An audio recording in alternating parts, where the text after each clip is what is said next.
Hello?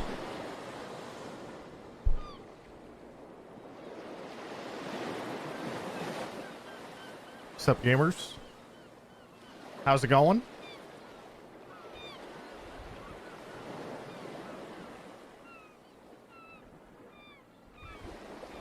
It has been a hot minute since I was last online. Like a week, which is basically eternity in the, as I say, Overwatch world, but also the internet world.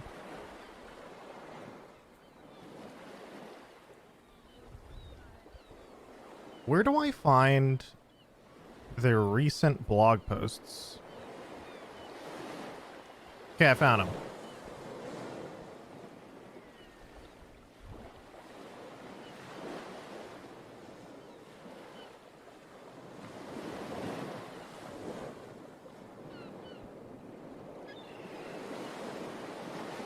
Did you check out the recent gameplay trailer for the finals? I did actually. Beardy linked that to me, and it looks actually sick. I want to watch that again. You just reminded me.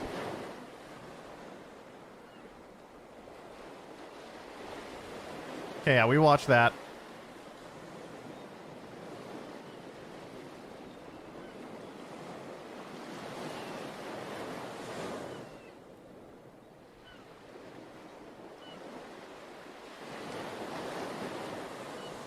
Also, chat, if any of you have legitimately anything Overwatch related, link me.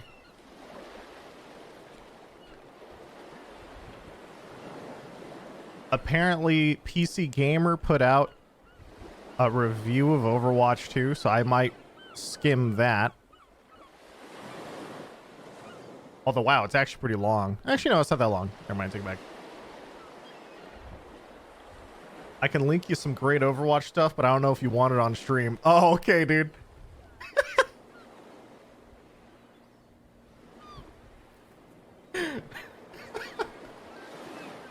React to the 47-minute Stylosa video? Okay, let me see this.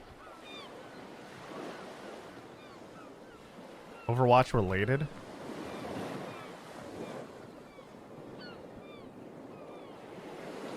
Kind of old news now, maybe? Well, oh, the Overwatch 2 accounts have to unlock Old Heroes 2. Yeah, we'll be covering that because that is... Here, this and this. What is this? New hero select animations for every hero from KurtQ. Oh, shit. Yeah, I might watch that. And then... full Battle Pass skins. Yeah, I don't think I care about Battle Pass. I mean, do I really care about that stuff? I don't know if I care about any of those. Like, do I... I'm not going to sit here... Like, if I think of what I myself would watch, I personally don't watch Battle Pass skin things, and I literally never have. So I don't think I'm going to do that. I might watch the animation one, though, because I did notice that when I was playing. It was cool. Tuda Pants, Winter Cool, hold down the buttons, Commander Funky, Chantilly, Gramuel, Jeb Cricket. There's a lot of subs because I haven't been on for a while. Thank you, chat. Is it true you can't have alt accounts anymore? All right, chill. We're going.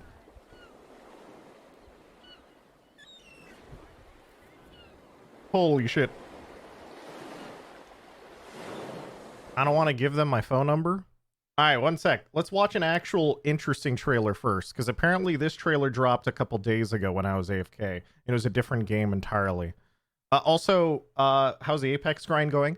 About Apex, I'm playing in a content creator tournament tomorrow. One second. Let me actually show that. Was it G? Is that how you spell his name? It's G Dolphin, right? Yeah.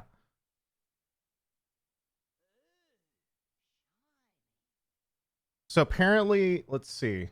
I am playing with a prize, and it's Timmy for at least game one. So for those who don't know, there's like this insane like tournament that G Dolphin's putting on that's like basically here, I'll hide my cam so you guys can read the top left as well. Basically how this tournament works, chat, is something along the lines of it's like a troll solo queue game. So after every round, all teams are randomized.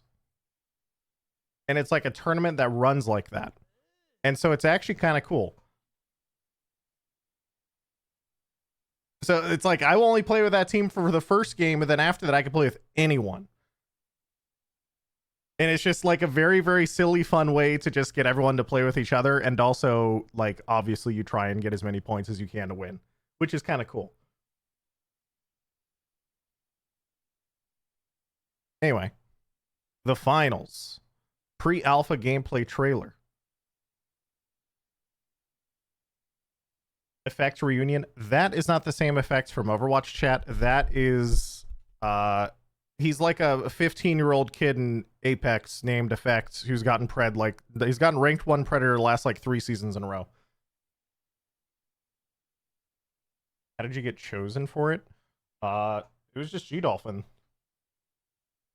Well, to be fair, I've been playing and hanging out with G-Dolphin a decent amount since I was playing Apex.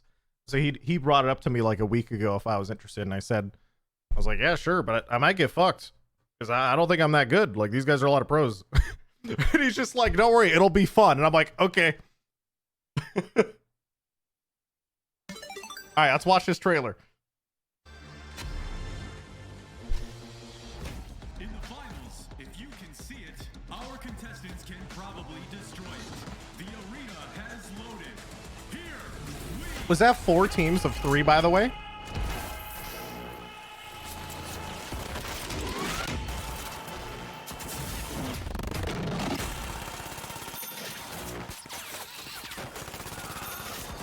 I saw Nexon, so I'm already concerned.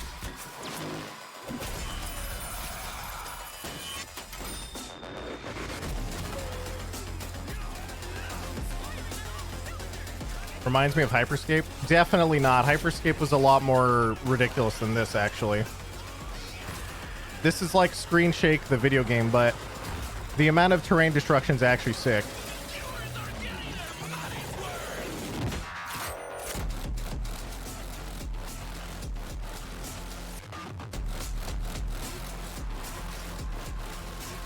I can get a good feel for what this game is supposed to be just from this trailer, but it took a lot more work than it should have for my brain to realize what the fuck was happening. So what? 4 teams of 3. You have to like pick up this fucking... I'm gonna mute it because I can't.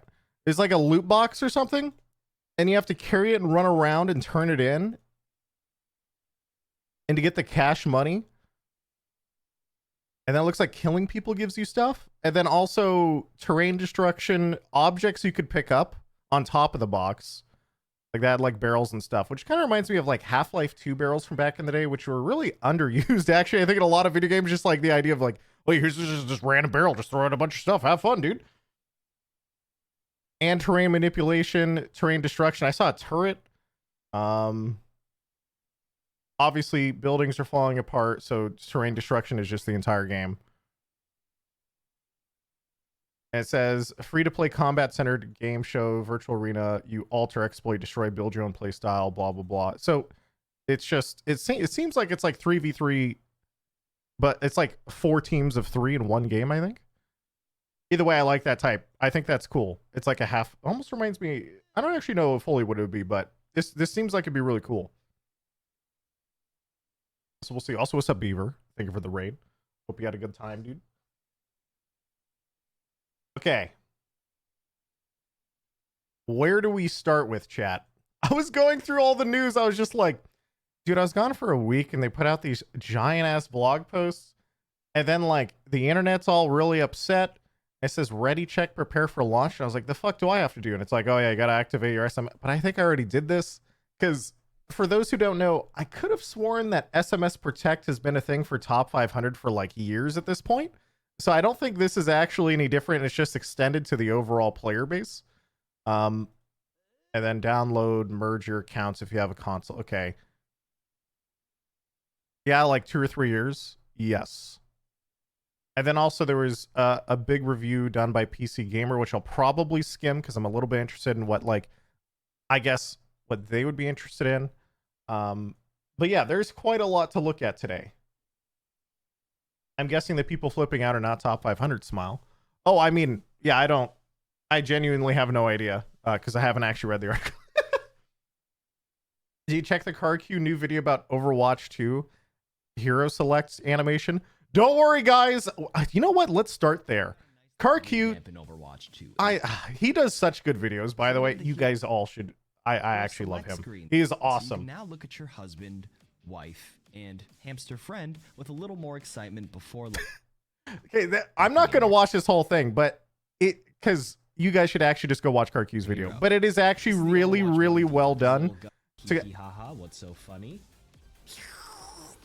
It really is. They have just polished everything. So just, yeah, I don't think I'm gonna watch this. This is like actually 10 minutes. I will link this in chat, and for those who actually want to go into this, you can. There is also another video by Blizzard Guides who's kind of going over this full season 1 battle pass. I think a lot of people are actually probably doing this. Why don't you just react to it, streamer? Because it's I don't care. I think it's cool polish, but also when it comes to like battle pass stuff and stuff like that, like I don't care to react to skins. I want to react to gameplay stuff. Hey, that guy's spamming. Yeah, true. Shrubinator, thank you for 9 months. Rexu, Thirsty Goose, Rapture Bird, skins, poggers. Yeah, I feel like that's kind of what the battle pass stuff is generic. Just like if you watch it, and I've personally never watched that kind of video, so I feel like I'd only be watching it for other people on stream to go poggers. Okay.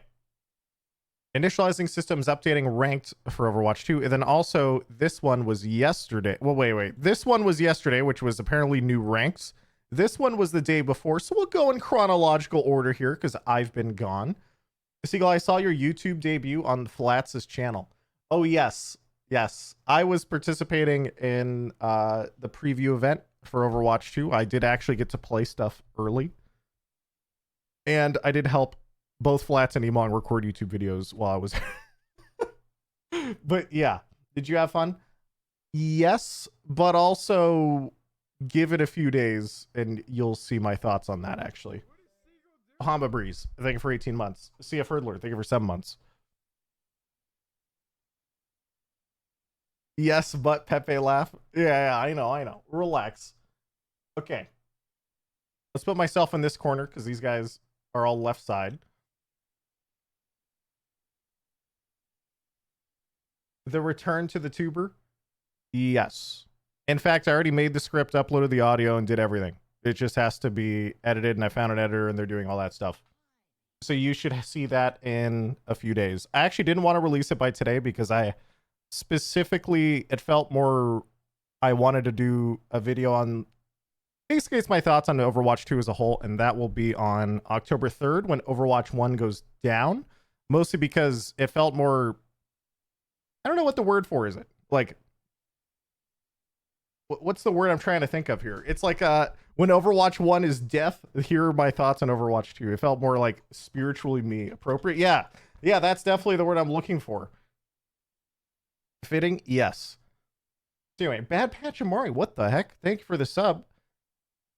Is that actually him? The guy who does the poggers? Actual Seagull YouTube content pog? Well, I mean, so I will be completely blunt. Like, for most of you who have been in this channel for years, a lot of it won't be particularly new for you. It'll just be a very organized format of things I've been saying for the last 3 years. And so most of it is actually not particularly new to a lot of you degens here, but it'll be very organized for people who don't actually understand my thoughts on things. And I wanted to get that out actually in a few days, just prior to Overwatch 2's launch, because I'm pretty sure I'm going to get asked quite literally every couple minutes, you know, like, streamer, is this game good, streamer? What do you think about this, streamer? And then I can actually just be like, no, go over there. Stop asking. It'll save my sanity. Anyway, let's read. Defense Matrix activated, fortifying gameplay integrity and positivity in Overwatch 2. So, let's see. Going free to play is driven by our belief, PR. Ready to meet these challenges head on with a new initiative we're calling Defense Matrix.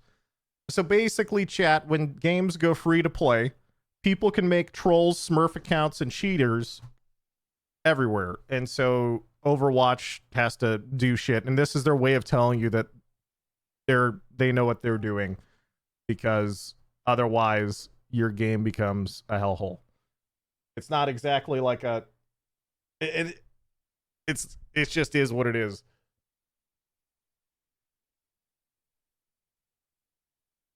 It's a hellhole right now.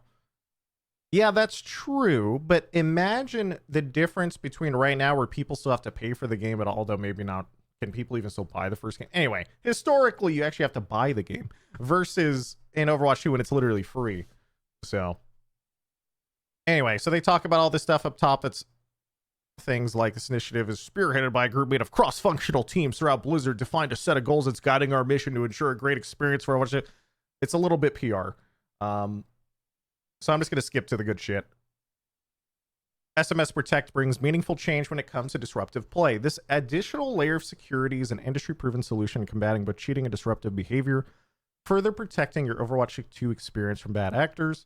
Security of your account is important. SMS Protect helps verify ownership of your account in the unforeseen event of account compromise, and if a disruptive player has been suspended or banned, SMS Protect makes it more difficult for them to return to the game. Starting October 4th, all players across all platforms, including consoles. I don't know why that's just so funny to me. Just seeing the like line and clear. I forget console's a thing. Are required to have a phone number attached to their Battle.net account to launch Overwatch 2. The same phone number cannot be used on multiple accounts at the same time. Players can use the same phone number to make multiple accounts. Phone number can only be used once when making a new account, and certain types of numbers, including prepaid and VoIP, cannot be used for SMS Protect. Even if you own a previous box version, you will still need to activate SMS Protect. So I've seen a decent amount of people getting angry at this change. It seems pretty focused on this line, prepaid.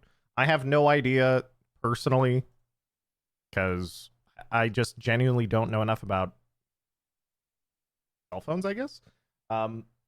As long as I feel like, I mean, I know there's a shit ton of prepaid plans, so as long as this doesn't block out massive portions of the audience, it's hard for me to necessarily care about the core idea of having SMS Protect, because for those who don't know, SMS Protect has been a mechanic for people who have wanted to be in top 500 for like 4 years. So I went through this like 3 or 4 years ago. Like it's been around forever. And so now it just seems like, hey, they're going free to play. Let's just do this to every account so that way we'll see what happens. It's nothing new, really. Yeah.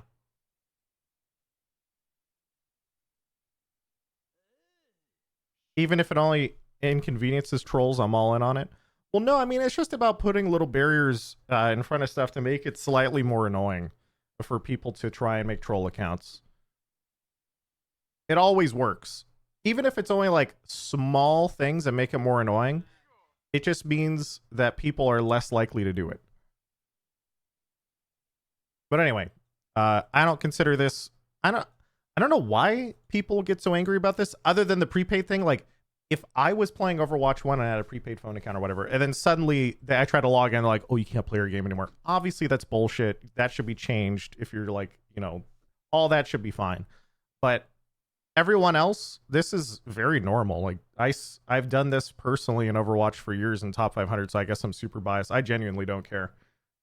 Some people don't like it for the privacy reasons, I guess, but also, I can understand it.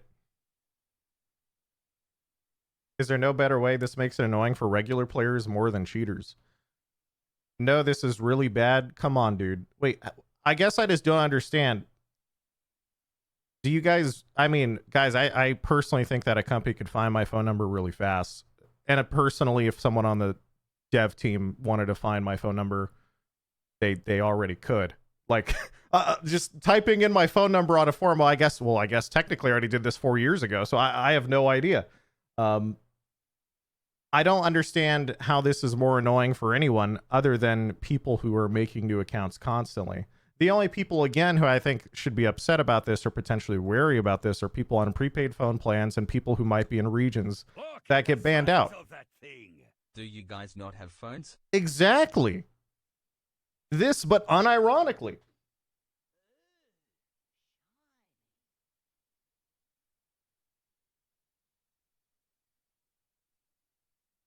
So yeah, I just genuinely, I mean, again, right? There is actually one specific use case in this scenario that I think a lot of people in chat haven't covered yet that someone just brought up a second ago, which is the unique situation of like, what if I want my kids to have accounts, but my kids don't have phones? And they're like young enough that they don't have phones. And it's like, okay, I can kind of understand something like that. But for just like the majority of people in the majority of situations, screw those guys. Yeah, like I just don't care. I've had this personally on my account for like 3 or 4 years just to play in top 500. Most people have. It actually did make a dent in Smurfs and cheaters in top 500.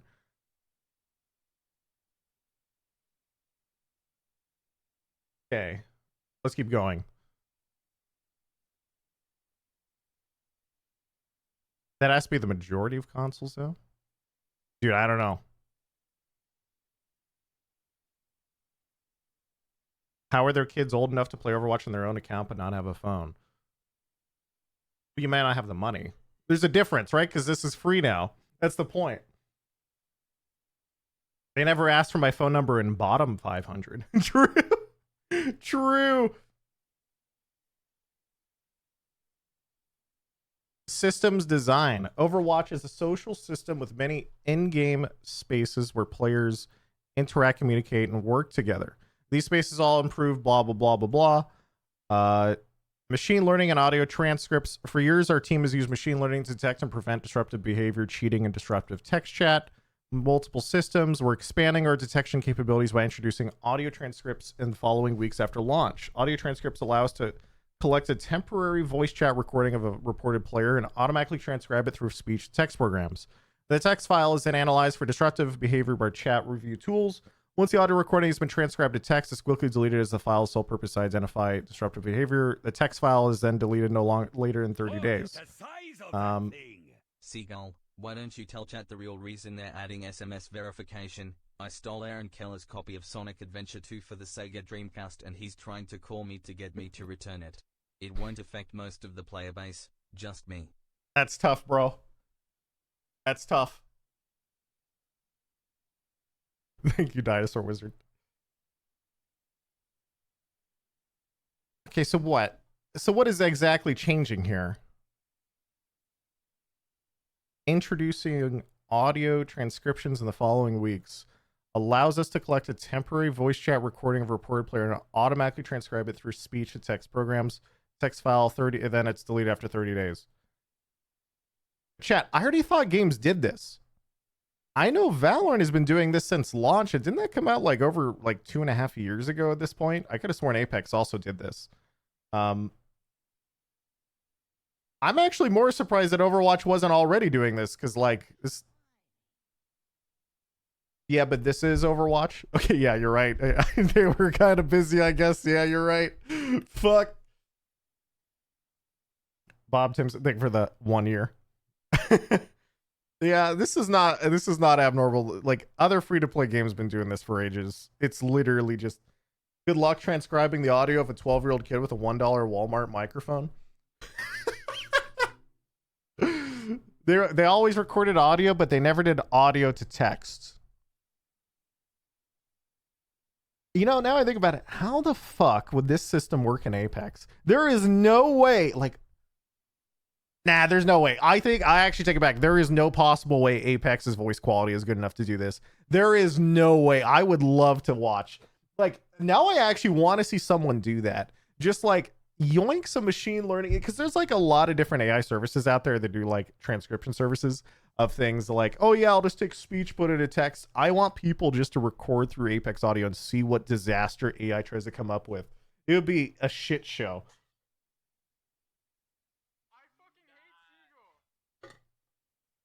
Do you underestimate a streamer? I mean, I guess I do actually underestimate the AI. What's weird is Blizzard is putting this in a blog post and not in just small print like every other game. You're not wrong, but the reason they're doing this is because I think this entire blog post is more directed towards the hardcore player base, I think, and the idea that like, so you guys at Overwatch are going free to play. What are you going to be doing to stop all the cheaters and trolls? Because Overwatch was already a game where it's very easy to run into a shit ton of trolls online, right? And so how are you guys going to stop that now when you lower the barrier to entry to being free to play? And it's like, hey, this is what we're doing. We're making it easier to punish people because now we're actually going to have text transcripts of people talking in game and it gets deleted after 30 days. And then also people have to link their phones. That's it. Systems design. Okay, wait. Other languages, it can vary wildly. AI is very good at audio, but only for English. Yeah, I genuinely have no idea, dude. How do I put this? Chat, I'm fucking dumb. And so I know a lot of things about very specific things. So if you ask me about like games or like video game mechanics, I'm in there. Like I know a lot. But then when I come up to here and people are talking about like, oh man, like my prepaid phone plan doesn't do this. And I'm sitting there like, man, I haven't had a prepaid phone and I don't even know how long. I don't even remember like messing with my phone in ages. I don't know any. I'm just an idiot. And then I come down here and chat's like, oh yes, streamer. Of course, this AI recognition system program in order to transcribe speech to text would be great for those in English, but what about those in other languages, streamer? Have you ever thought about this? And I'm just like, fuck, man. Like, what is this? I don't know. And I also recognize, you know, the people who are always paranoid about privacy, because I also respect the constant vigilance they must have online, even though you could probably just Google their username and find their address. But there's something just, yeah, I guess when it comes to the privacy side of things, I gave up on that a very long time ago, personally. All right. Machine learning audio transcriptions. Okay. First time user experience.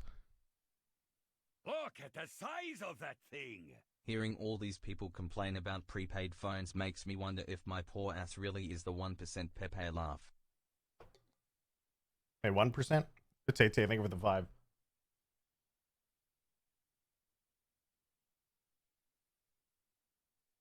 I'm trying to remember what. Again, I don't know anything about. I'm just clueless on that end. The first time user experience is an introduction to Overwatch 2 specifically designed for brand new players who make their account post launch. All right, finally some cool gameplay. Baby. We want first-time user experience to welcome players more gradually to Overwatch 2, as we've seen consistent feedback from new players feeling overwhelmed by numerous game modes and heroes. New players begin with access to a limited set of game modes, heroes, and other restrictions onboard them more gradually. The first phase rapidly unlocks all game modes and the ability to chat in game. No, this is just like an extension. Unlocks all game modes, the ability to chat. Okay, so they don't want you to be able to. They're trying to prevent bots from advertising too.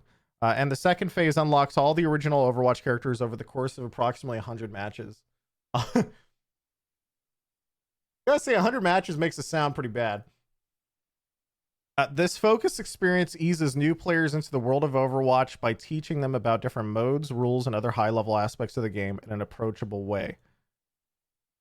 100 matches is a lot. Okay, wait, let me keep going. Most restrictions are lifted while in a group, so new players can team up with their friends to play anything. Competitive is the exception to this because new players must complete a challenge to unlock the game mode. Requirements to enter competitive mode are changing with Overwatch 2. We are removing player levels, so instead of having to reach a certain level, new players are now challenged to win 50 matches before ranked unlocks. This gives new players time to prepare for higher expectations that come with ranked, and long-term players don't feel discouraged by teammates who have less experience. Oh, so that's where they got 100 matches. You unlock all the original heroes over the course of approximately 100 matches. You unlock ranked after 50 wins.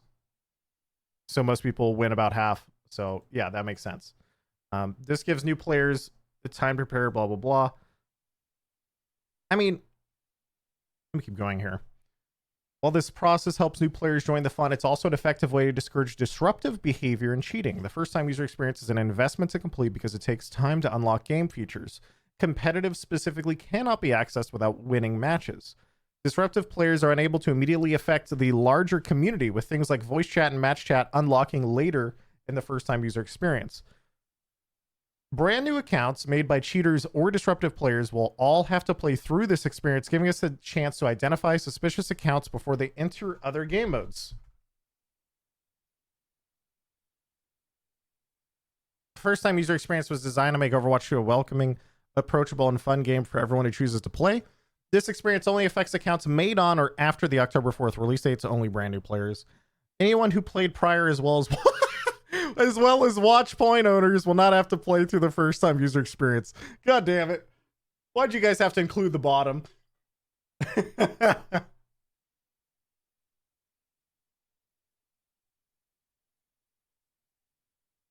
So in other words,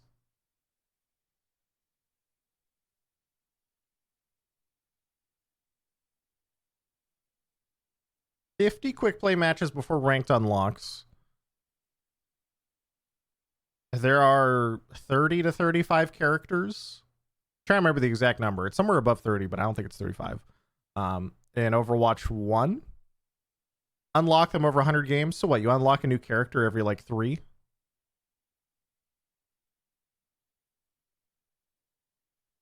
Honestly, I think the way in which they say it's a lot worse than the actual reality, which is really funny. The idea of them saying like, oh yeah, so like you unlock all your original Overwatch characters after about 100 games. Instead of saying, yeah, new players are challenged to win 50 games before they unlock ranked. And it's like, when I just do the math in my head, you guys are unlocking somewhere on the line, I forget that exact number, 30 to 35 characters over 100 games. So I'm unlocking a new character every like fucking 3 games. And then by the time I unlock everyone else, I can play ranked.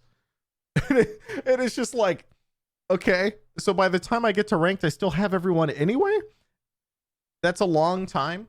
Yeah, but the long time isn't going to change the fact that, like, I don't know. I personally think it's okay that a new account has to play or win 50 games to unlock ranked. Like, is that really that long? 50 games or 100 games before they end up in your ranks? Only for brand new accounts. Chat, how long did it used to take me to get to level 25? Because I could have sworn getting to level 25 back in the day took me a lot. Like, it took me a lot. Like 15 hours? Isn't 15 hours around the same? It was way longer. Level 25 was super quick. It was not quick. I leveled like 6 alt accounts. And I didn't use XP boost or anything like that. I'm trying to remember. I want to say it took me like at least a week or two of like not hardcore play. If I was just doing it, it takes like 16, 18 hours. When I say not hardcore play, I think I was talking about like a couple hours a day at most. You have 6 phones. Well, I'm trying to remember actually. I think realistically, there's only a few of my accounts that I actually had enabled phone protect on to get into top 500. I think the other ones I just didn't care. I would just show up in top 500 games. I didn't care if I was top 500 or not.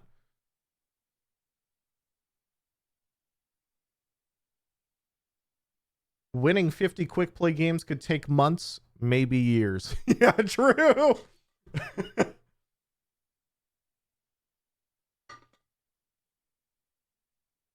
Anyway, realistically, they can paint this all they want as like this idea of, you know, and I'm sure it's not paint this way, but rather it's very funny to think that like a new player logging on for the first time, they're probably going to just play they're always going to have, and I haven't seen any of the UI or for this or anything, but I'm going to assume that the retention and like the new player experience, if I log in and you put something in front of me and it's like, oh yeah, if you just win another 2 games, you unlock a new character to play. And then after I unlock that character, it's like, yeah, if you win another 2 games or 3 games or 4 games or whatever, you unlock another new character. It's gonna like, I'm ashamed, but that would actually probably work on me.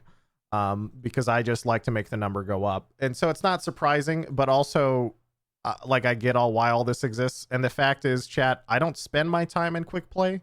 New players have generally always had their own queue in Overwatch as well.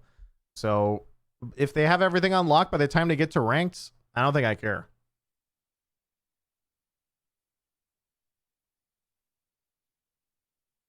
And it looks like here, like it all lines up that they basically have everything unlocked by the time they get to ranked.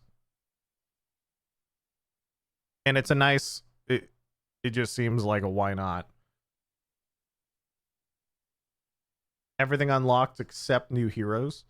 Well, no, because new heroes, I'm ashamed of this. Also, this part still pisses me off that they put, remember, chatter, they don't put new heroes in the game. They're in the battle pass, which I'm sure a new player could progress just at the same level of rate. So it's possible that the new player will get to level 55 in the battle pass by that time, and they can play that new character, chatter. God damn it. I wouldn't, don't worry about that.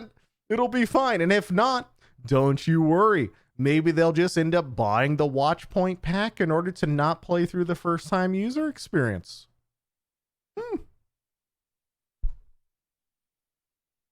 Ugh.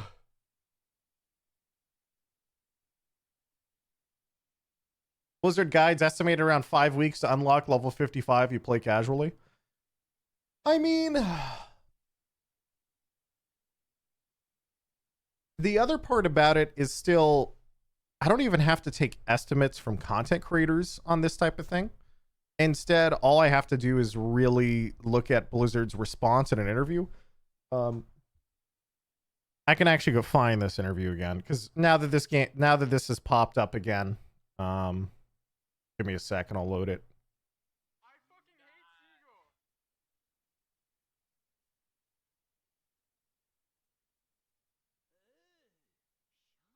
Oh god, this is bright. Dark mode? Whew.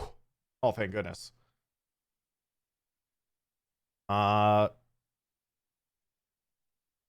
Weeks. All you chat, if you really want like the word from Blizzard on this, a question of how long does it take to get all the heroes. When we think about the tuning, the reason why we put her at tier 55 on the track instead of 80 was we want our players to unlock these heroes. We're not trying to put them far out of reach or make it hard for players to get there. What that actually looks like, and we've used some of the existing data that we have on Overwatch players to do this tuning, is that if you are a more hardcore player and you're playing a lot of Overwatch 2 with the goal of unlocking Kiriko as fast as you can, you'll get there within the first few weeks before we move her into ranked. This is a very vague response, by the way, because first off, a few weeks sounds horrible. Also, hardcore player, a few weeks is very, you know, that's not actually how other games have this tuned. So I hope this isn't true when we actually get to play it. And so, anyway, in response, the reason I'm looking at this article is because someone said earlier that there was a content creator who was going over the battle pass and they were looking at all the dailies and stuff, because a lot of creators, including myself, recently had access to a preview build, and they're trying to do the math on like, oh, how fast could I unlock this, or how slow is it going to take, blah, blah, blah. And there's still a bunch of questions we have on unlockable speed, because even in the previews, we did not have the opportunity to test like experience generation just by winning or losing games in the normal queues, because our experience was almost exclusively, I think it was actually exclusively in custom games, and custom games do not have XP enabled. So like we could see the math on like dailies and weeklies, but we don't know the math on just generic playing the game. And so I think all those estimates are probably not worth like sinking too much time into. Instead, it's better just to literally take them at their word. They literally said, if you're a more hardcore player and you try and unlock it as fast as you can, you'll get there within the first few weeks before she goes into ranked. That's it. The interesting thing here is they keep saying a few weeks before we move her into ranked, but they've also confirmed in the past, I could have sworn that it was only 2 weeks. And I guess few could also mean 2, but it's a little bit weird. On the more, we don't have a typical player. There's no average Overwatch player, but the more average player, we expect to unlock new heroes a little bit later on in the season, but to be able to get there well before the season ends. And then in future seasons, for someone who joins Overwatch 2 later or didn't play to progress, we offer free challenges for those players to go unlock heroes in future seasons. What is that wording? they're trying to just say that, like, if you play a lot, you get there before ranked. If you don't play a lot, you probably won't. I don't know. And so, anyway, you're going to have to wait and see on release what this actually looks like and what they consider to be a more hardcore player. So, we'll see. Vague wording on the average stuff? Yeah, I know. I know.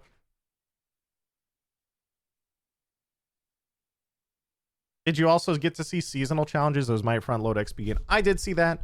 That's why I was saying that I didn't really fully trust the estimate behind content creators or anyone in general trying to do the math, because man, I wish I could just give me a second. I still have access to the build. I'm just not allowed to live stream it. And so I'm like, you know what? I can't live stream it. Does that mean I can't take a screenshot if I load the game right now? And I'm like,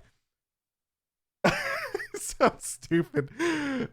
Anyway, because the embargo was lifted today, just so you guys know. Like, I'm not leaking anything. I'm not under NDA on that stuff anymore because the embargo has lifted and there are videos everywhere online. So I'm just not allowed. They were specific. They were like, you can't live stream it. But if you took videos, all of the videos and everything embargo is up. And I was like, oh, okay. So that's, yeah. And so I'm sitting here like, man, I don't remember if I have any specific video footage of that specific challenge screen. Someone else might have. And if you guys find some of that, I could just go and look at that really quick. But anyway, what I was trying to say is there are many different like challenges. There's like dailies, weeklies, seasonal challenges. And a lot of the seasonal challenges, as well as the dailies and weeklies and stuff, dailies, weeklies are pretty normal for every type of battle pass system. That's just a generic time gate. You log in, you do your dailies, eventually do your weeklies, and then like that makes the number go up. But the seasonal challenges were a little more interesting because it kind of seemed like, as someone else in chat said, that it implied it would almost front load a little bit of the XP, or they weren't like a significant amount, but there were so many of them that just by playing the game, you'd definitely get a ton of them done. So anyway, both Stylosa and Flats have it. Stylosa has a video. Stylosa, how long is your video? I love you, Stylosa, but you can talk for a long time. Ladies and gentlemen, hello and welcome to the channel. Where are you? And in this video, we're going to take a look at Rico's abilities. Battle Pass review? Examples of their usage. So we get a better idea. Oh my god, it's 42 minutes. I love you, Sty. I'm not watching 42 minutes. This is Overwatch 2's monetization. In this video, we're now. So, you get oh, he has it. Okay, good. Anyway, well, this is the seasonal pass. Battle Pass challenges. Wait. Let's go here. There are 80 levels, so you can do the math. It is quite a lot of XP is required. Now, these challenges themselves are yeah, he's going into all the challenges simple. and the math. So these are the daily challenges. You do 3 dailies, you get 9k XP. You need 10k XP per level. So if you do your dailies, you're basically combined with, as you play a regular game, probably going to get 1 level. In a game, complete. And there's only 80 levels. One game in any. Now, and then on top of that, you have weeklies. Each weekly gives you 5,000 XP. So 2 weeklies will give you a level. But then there's the seasonal at the top. You guys can see there's this tab up here, and it says there's seasonal and competitive and lifetime and stuff. And some of those were a little more. Again, to this. Oh, here we go. Yeah, he went over a tiny bit. A lot of there's so many of them. If you guys look at how small this scroll wheel is, scroll bar on the right side, like there are so many of these smaller challenges that actually just give you a ton of XP. And so I think these will also be like a supplementary version of, you know, obviously there's 41 is to the left streamer. Oh, holy shit. Yeah, you're right.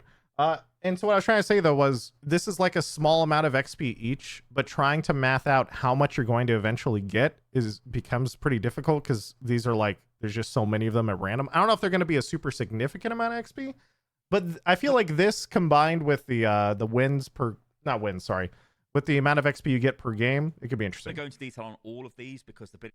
And then of course there's competitive challenges, which apparently reward top 500. Challenger, you get like little titles, competitive points. I assume competitive points. When I saw that chat, I just assumed they were gold gun equivalent in Overwatch 2. But we'll see. Are you not engaged, Corpa? If we get the same experience as Overwatch 1, it'll be pretty easy to level up. Yeah, I don't know. I would assume they're going to change the XP, but I genuinely have no idea. Competitive points are still for golden guns. Okay, okay. Good to know. These levels of the battle pass do XP all season, and I get the EDM player icons. Remember, So wait, why do I know you? I'm sitting here trying to do the math. I'm like, I've seen your name. I don't know. Anyway, I don't want to just. as well, that when it's grey, it means it's free, so you get the reward for free. And I believe that's Vivian. Anyway, Chase. so I think that's Stylosa went through everything in the actual battle game pass. of it. Or you can see Genji's skull and a pop God, there's like 800 credits from the get-go. I will say, Chad, Yeah. after as someone who actually went through all the battle pass stuff, So, like, move on. yeah, their Remember skins the are only really, people- really fucking good. but They're gonna this- make absolute bank off the of mask- shit like this. It is actually disgusting how much money they are probably going to make off of this. There's no watch. But anyway, This isn't available. he's just doing a shop review. I'm skimming because I do not want to watch 100 plus Anyway, these are the skins back to only back. available in the battle pass and is our best skin. That's why it's in the battle pass. Matsuri, well, this might be in the battle pass, right? And then, of course, legacy skins, Makes no sense. legacy It'll be available in credits. season- Okay, okay. Battle pass skins are amazing compared to those in the shop. Yeah, I mean, he was so. This is the shop. Like, obviously, I would say what's interesting actually so far about the Overwatch 2 monetization compared to other games I've seen is that, and I talked about this a little bit at the start. Was let me see. Whatever. It's things I can't. It's a little bit interesting that Overwatch is putting their equivalent to like their highest end cosmetic. I'm pocket. Oh, okay. Yeah. Okay. Yeah. I recognized the first name, Gavin, but not the second one. I was like, why do I know this name? Yeah, because we just had. Yeah. You're right. Now I know who you are. Yeah. Pog. Yes. Real Blizzard employees in chat. Pog.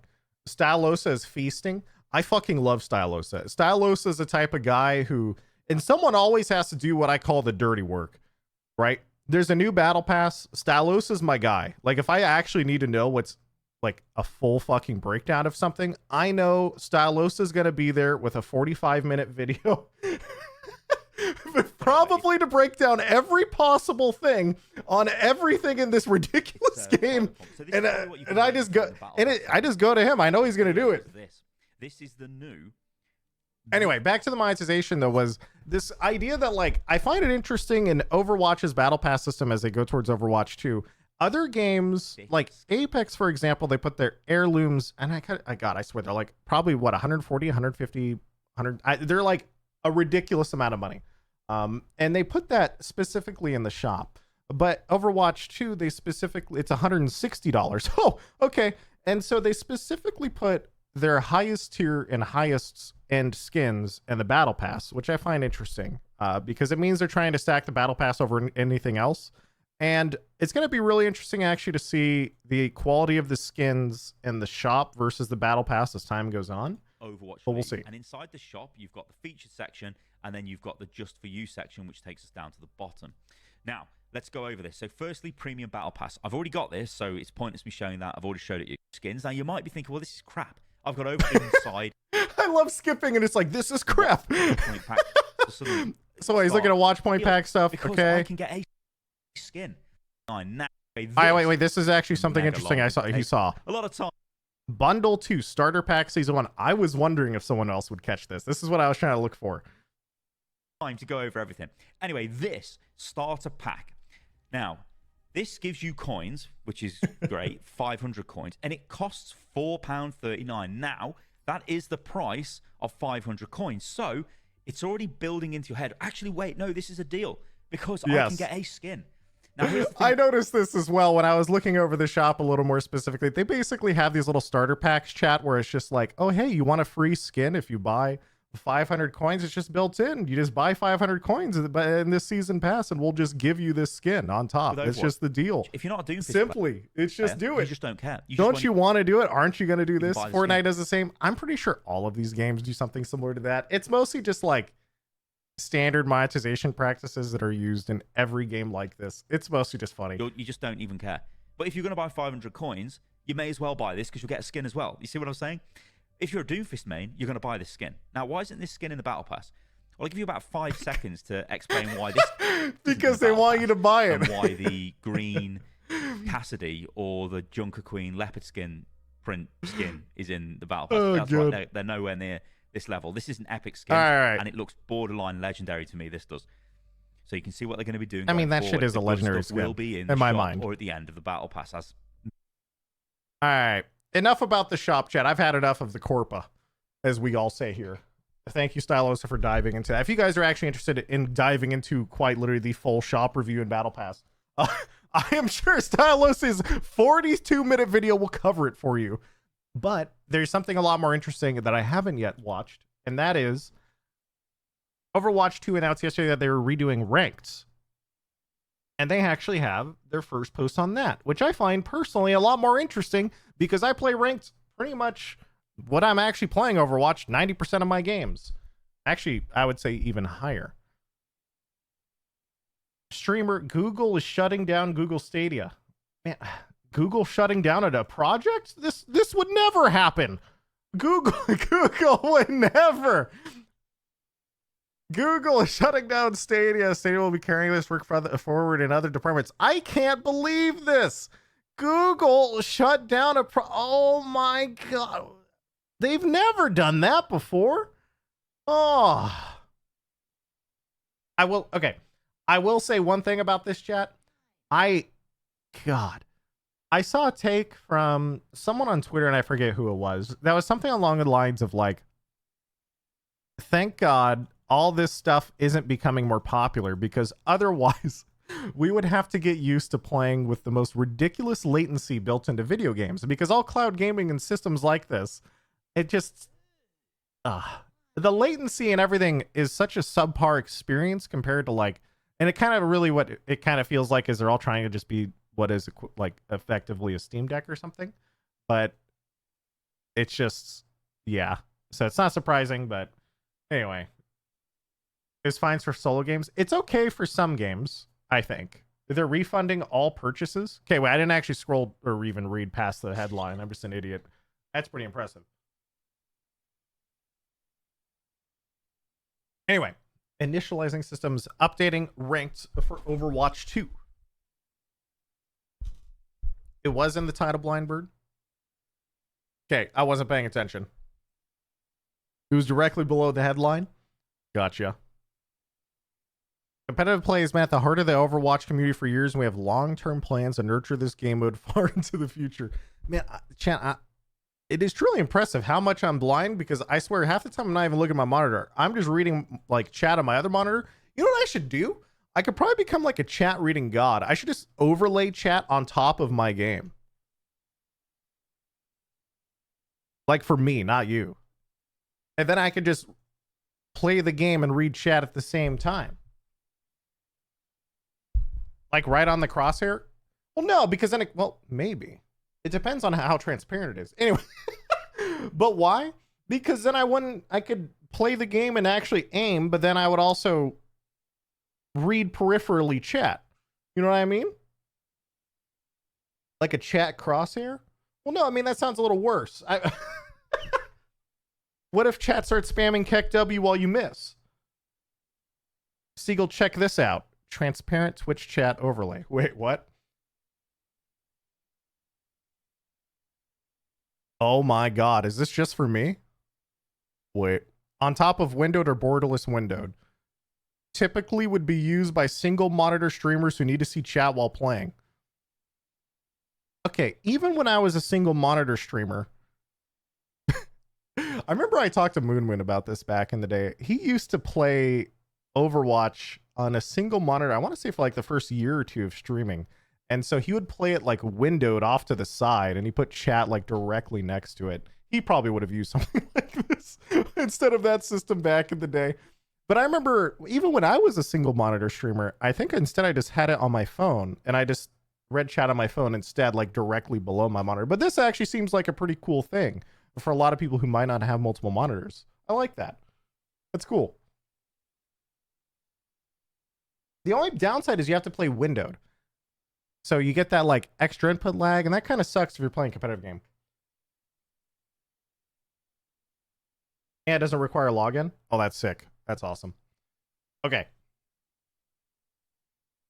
First, seasons should be exciting and tell their own individual stories. Each one should take players on a new journey with new heroes, maps, game modes, or balance changes. Second, we believe losing games should not be a negative, purely negative. Oh, of course, purely negative. Okay.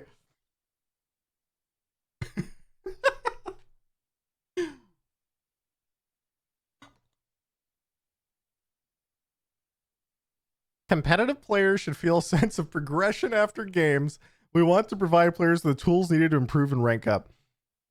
Okay, I'm laughing, but also it's true. Like, competitive games shouldn't be a purely negative experience, but I'm also just picturing like the Overwatch devs just seeing all these people rage, and they're just like, how do we get these guys to lose but not feel so bad about it? And they're like, because of the developer side of things, it's just like somebody's got to lose. And so they're like, man, it really sucks that like they lose in my video game and they just have such a bad time. How do I make them not feel so bad at being bad? so it's just funny to think. Anyway, finally, we need an improved competitive experience for returning players for the benefit of both them and their teammates. Let's dive deeper into what we're doing to make Overwatch 2 competitive feel fun and fair to play. Unlocking competitive. Overwatch 2 will not have portrait levels, and match XP will go towards leveling up your battle pass. We already knew this, actually. New players who create an Overwatch 2 account will play through a guided first-time user experience. We went over that earlier. So basically, by the time you unlock ranked and win 50 quick play games, you'll have the entire roster unlocked, and it's a way to like hold your hand and learn the game. And then also, you know, give you progression and like a carrot to chase to unlock the next character. Okay. This gives new players time to prepare for the higher expectations that come with competitive, while veteran players don't feel discouraged by teammates who have less experience. In the process of unlocking competitive, we analyze new player skill levels, optimize matchmaking in a way that feels good to everyone. By the way, for people who don't believe this, back in the day, there used to be, and I'm pretty sure this is true for newer players as well,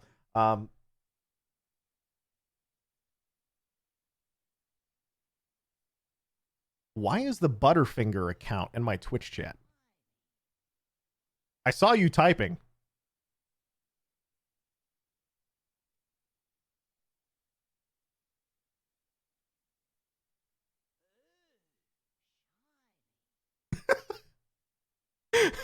I'm so anyway.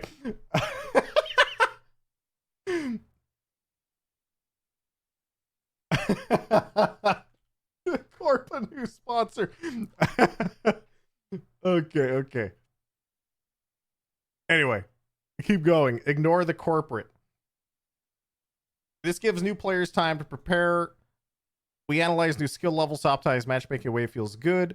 Oh yeah, the story I was trying to say was, for people who don't quite believe the impact a separate queue can have in Overwatch, back in the day, I would say like 2016, no, it was 2017, mid 2017, they used to have a separate queue for players who were in placements in comparison to those who were like in a normal rank game. And so how it works is Chat, this is what happens when we spam Corpa too much in chat. The corpus will literally appear. My core. You're not wrong. I was like, wait, what? Why are they here? Jalem, thank you for 300 bits.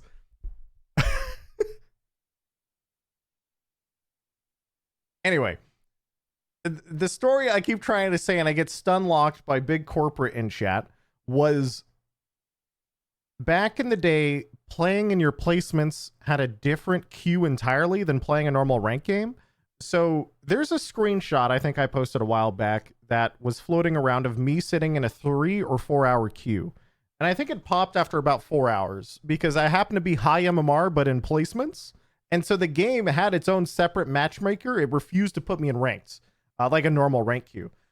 And so it's like, if that's how strong it was back in the day, and it took me 3 or 4 hours to find a game, I'm pretty confident that, like, I mean, obviously it's different because I went through that experience of being like, oh yeah, they said I'm in a different queue, but I don't quite believe it. And then I sat in queue for 3 or 4 hours, and then it finally actually did pop. Like, yeah, I'm actually confident they do have a different queue for new players because I've experienced this, like them doing one before. So we'll see how effective it is when it launches. Anyway, SR is being replaced by skill tier divisions in Overwatch 2. We stop Corpa Among Us. Stop. We made the decision to remove SR as a numeric value. Skill tier divisions, STDs. To relieve the sense of being stuck at a certain rank.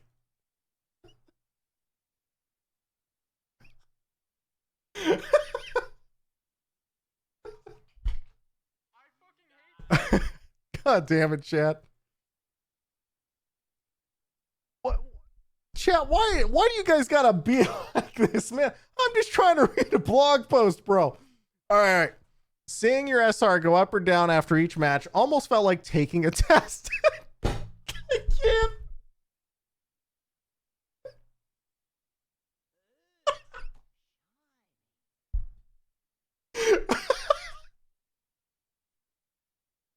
With the teacher passing or failing you based on each individual question rather than your complete work.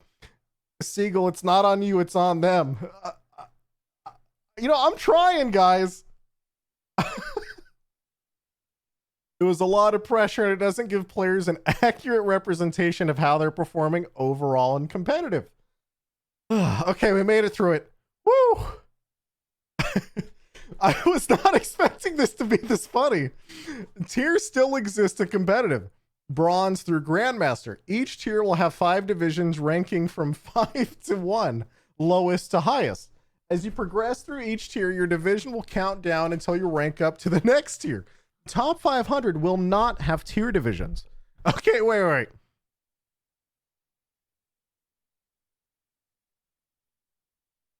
So people felt bad that their number went down after a match, so we got rid of the number, but not in top 500. Is that what this is saying? Top 500 will not have divisions. So I still have a number, but only top 500?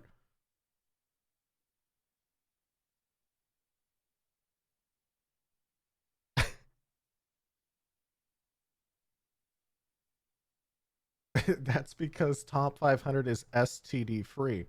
Because they're all fucking virgins. So fucking stupid, chat. Just shut the fuck up.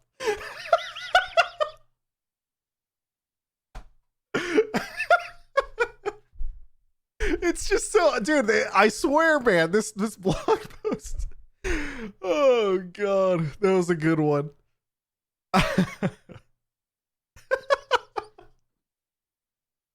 I can't, dude.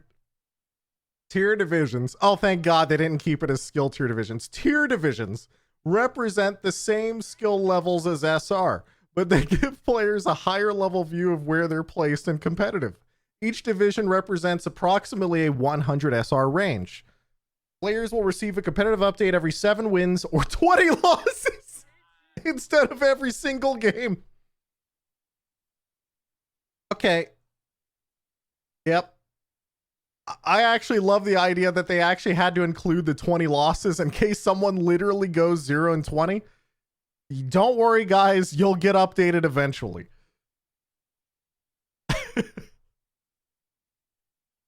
6-20. Oh, yeah. Sorry. 6-20. The 6-20. Yeah, technically. Yeah, you're right.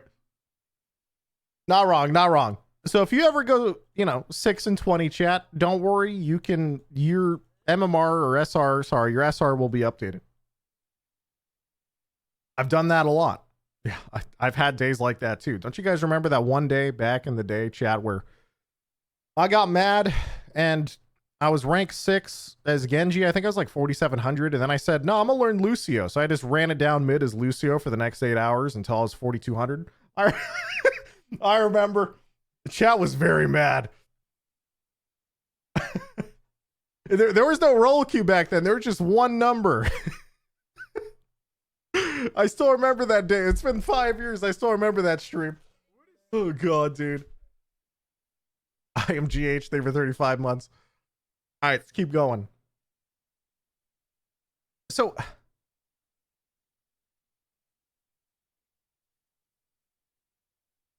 the skill division, skill tier and division adjust after every 7 wins or 20 losses / ties. Continue. Okay, so this is a support. So isn't this just, I guess they're trying to avoid, I can understand it from like the psychological perspective of, yeah, so I have this number and when I lost, the number went down, so I feel bad. And so by only updating the number after so many games, it kind of removes the psychological barrier of being like, the number isn't going down. It doesn't feel that bad. I don't have the immediate negative feedback. It's a video game. Get over it. Okay, you can say that, but as a developer, you're still going to min-max. And also, chat, doesn't Valorant work in this exact way as well? I don't know about other games. I'm pretty sure Valorant does, though. Not anymore. It did. Shit, I haven't played Valorant in years. Okay, what does Valorant do now? CSGO does it. Yes and no. Do they do numbers? Valorant puts people to sleep. Okay.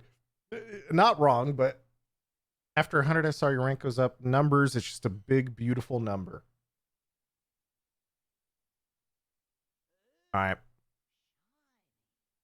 Anyway, so avoids the negative feedback. It gets people to play. Rather than putting a ton of pressure on each individual game, you go through little bursts of like, yeah, your last 7 games you did good or bad, therefore you're going up or down. Makes sense. I get it. We're also making some changes to the competitive UI based on feedback we're seeing in the community. But wait. Before we go too far into this, though.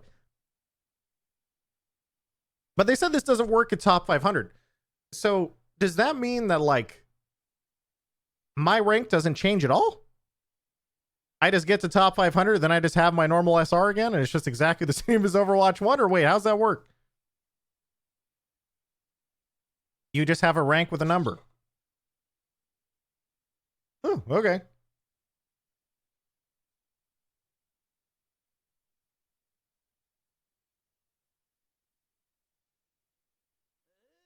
Flats asked about that yesterday.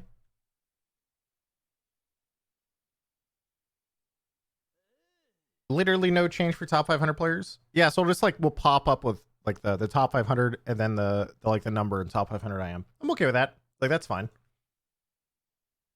If you're top 500, you can handle the pain of losing a game. Yeah, that's what I was curious about. I was like, am I going to have to wait 7 games for it to update? Or is it update after every game? And this is more of a turbo nerd, like... Sorry babe, I can't come to bed yet. I am trying to get a better STD. Chasely, thank you for the 5. Blizz Megan with the sub. Thank you, Megan.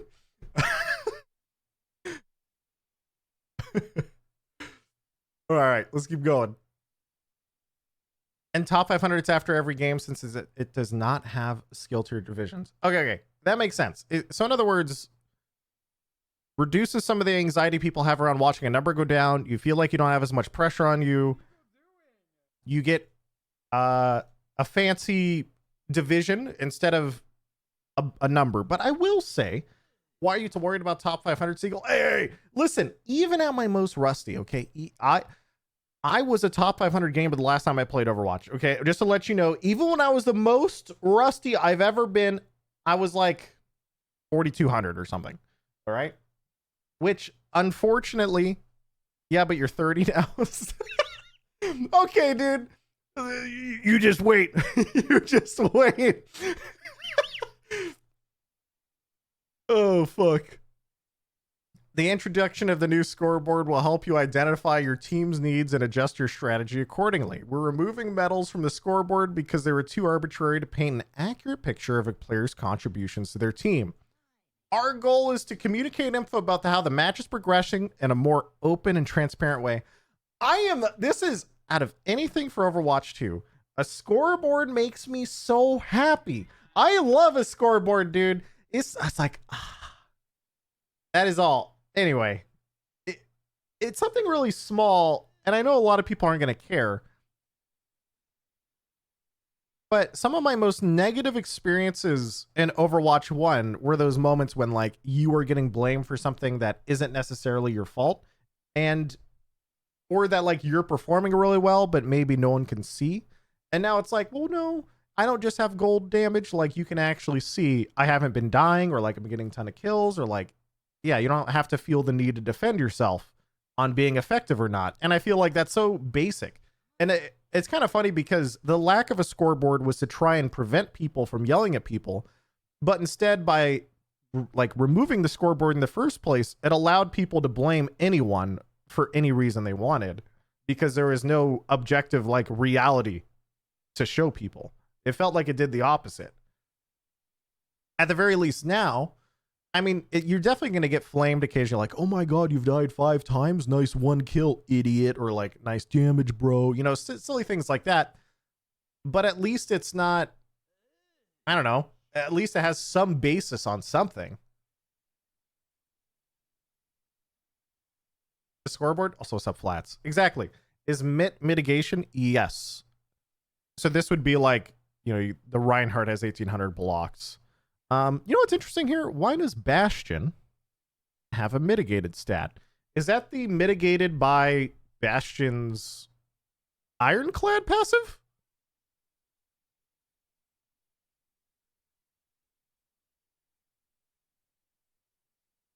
Ironclad? Yeah, I think it is. I like that. Also, I still feel like there should be, well, I'm not sure how this is easily attributed, but I do wish there was a way for, you know, a Mercy player to be able to see how much they're amplifying damage and stuff. But then again, they would get double posted a little bit, right? Because like then you couldn't attribute it to the DPS player doing increased damage. You would be the Mercy. I don't know if they could ever figure that out, or whichever way they'd want to do it, because there's 2 different ways you could do it entirely, right? But I think it'd be cool.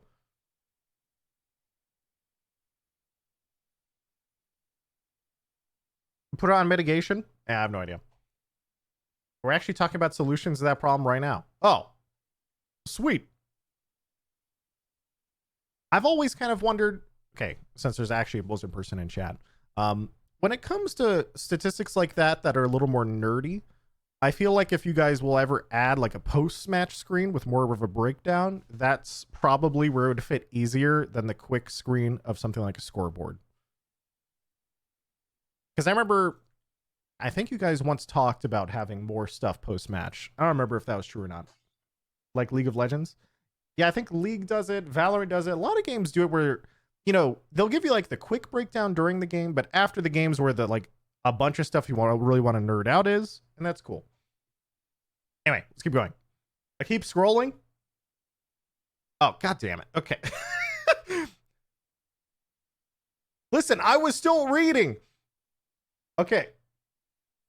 Blind? I'm not there yet. Listen, let me get there, dude. Ping system, placement matches. The placement system from past past competitive seasons is changing in Overwatch 2. Instead of playing 5 games without a rank, you'll be unranked until your first competitive update after the first 7 wins or 20 losses. He's 30, he needs more time. Fuck you, Flats. You can expect to start in lower skill tier divisions after placement matches and progress the ranks throughout the season. All players that were ranked in competitive prior to Overwatch 2 will have their rank modified post-launch. Overwatch 2 is a very different game, so we applied a formula that gives returning players an opportunity to redefine what their rank when they dive into updated competitive. Most players will find their rank slightly slower when they start out, as they will be learning new concepts and metas. However, players who got to learn more about the game on our betas or who follow Overwatch League may find themselves ranked higher than ever. Apply a formula that gives returning players an opportunity to redefine. So basically, they never really use the words, but this does feel like a soft MMR reset of the idea that like, yeah, we're not going to be resetting your MMR, but also if you're really shit, now's the time to prove it. So it really does sound like a soft reset. just reading this. Game reports. We'll be introducing a new section of the career profile page where you can find your replays and highlights, further enabling you to learn and grow from your gameplay. Learn and grow from your gameplay experience. We're adding a new feature called Game Reports under the History tab in your career profile. Game Reports provide a detailed summary of all the matches played in your current session of Overwatch. Match history. I like it. These reports show you an overview of all the matches in your current season, broken down by game mode. Opening a match will further expand your stats, including an overview of how you played, the heroes you used, and other match info. Man, I just really like the fact that we have match history, and I can click on it, and there's like a replay. And I know this is all like normal Overwatch stuff, but still. Total performance, limbs, assists, deaths, average per 10 minute. Ooh. I like average per 10 minute stats. Heroes played, playtime, playtime, view replay. Replays reset after each patch. That's fine. Seal, can you tell us anything about the future of Workshop? I genuinely have no idea.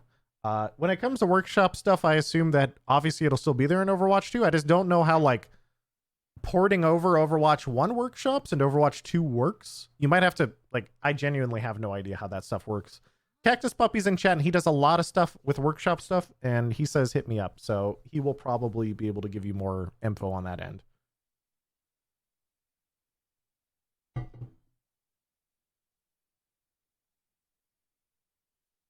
Clicking on Heroes Played will expand your stats. Oh, okay. So from this page, if I click on BAP or Ana, your personal stats will show your grenade kills, enemy slept, and nano boost assists. Oh, so it'll give me the total number of, yeah, basically everything. Okay. So this is probably where, like, Mercy Amp would go. That makes sense. Although, I would probably still personally like it on the screen and be attributed to the support player anyway, just because I think it's cool to see on a screen if a Mercy has a ton of damage when they're pocketing someone. Enemy slept 1, average per 10.34. And a future update will have your recently played matches persist across sessions, meaning that even if you log off, you can jump back on and review them later. We'll also introduce a timeline feature to check out key moments from the match and review the final results of the scoreboard. That's interesting. A timeline feature to review, check out key moments from the match? Is that like in the replay? Or is that just kind of using play of the game stuff? I don't know. That's cool though. I like the idea. It's like a heat map. Yeah, maybe. I mean, the heat map is stuff like that would probably work in games like maybe like Apex. Valorant kind of does that. Shows kill moments like how League does it. Marks team fights. Yeah, there's lots of cool stuff they could do with that. I think that's cool. I like that. Anyway, top 500 leaderboards. Top 500 leaderboards will largely remain the same, separated by input pool. You still need to complete 25 games for any given role in role queue or 50 games in open queue. The combined role queue leaderboard requires you to complete at least 25 matches. Top 500 leaderboards unlock 2 weeks into the start of each season, and cross-platform players can view the separate leaderboards by input pool. Chat, can I just say, after playing Apex for the last 3 months, how genuinely nice it is to walk in and Overwatch just said, yeah, we don't want everyone playing on the same rank system. So like controllers have their own leaderboards with consoles, and PC is only mouse and keyboard. And they actually like fully have that separation, because a lot of games these days, they always run into the issue of like, it becomes a shit show at a higher rank where people feel unfair that they have to go against aim assist, or controllers then feel like they're getting stomped by mouse and keyboard. And so it's never like good to have people on different inputs competing with each other, because it's never truly fair. And so I actually just, yeah, big respect to Blizzard to actually fully separate inputs like that and make sure that everything is like, basically they're choosing to min-max competitive integrity over accessibility in this case. It's not really accessibility, because accessibility in this case is how I'm referring to is like, what's the word for someone wants to play with their friend, but they're on console and they still want to play ranked? They're just like, no. You guys don't get to do that. And I think I like that. Apex nerds are seething. Crossplay? Yes, crossplay.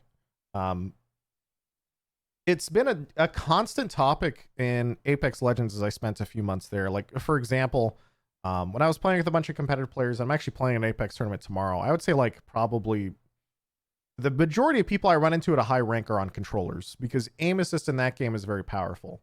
And so it just feels lame. And it's like, even though the stats may show that aim assist aren't that great, or like, you know, whatever, it feels balanced statistically. On a personal level, watching somebody just like soft lock onto you feels like it sucks. At a single Dragonflight release 11/28. 2 months?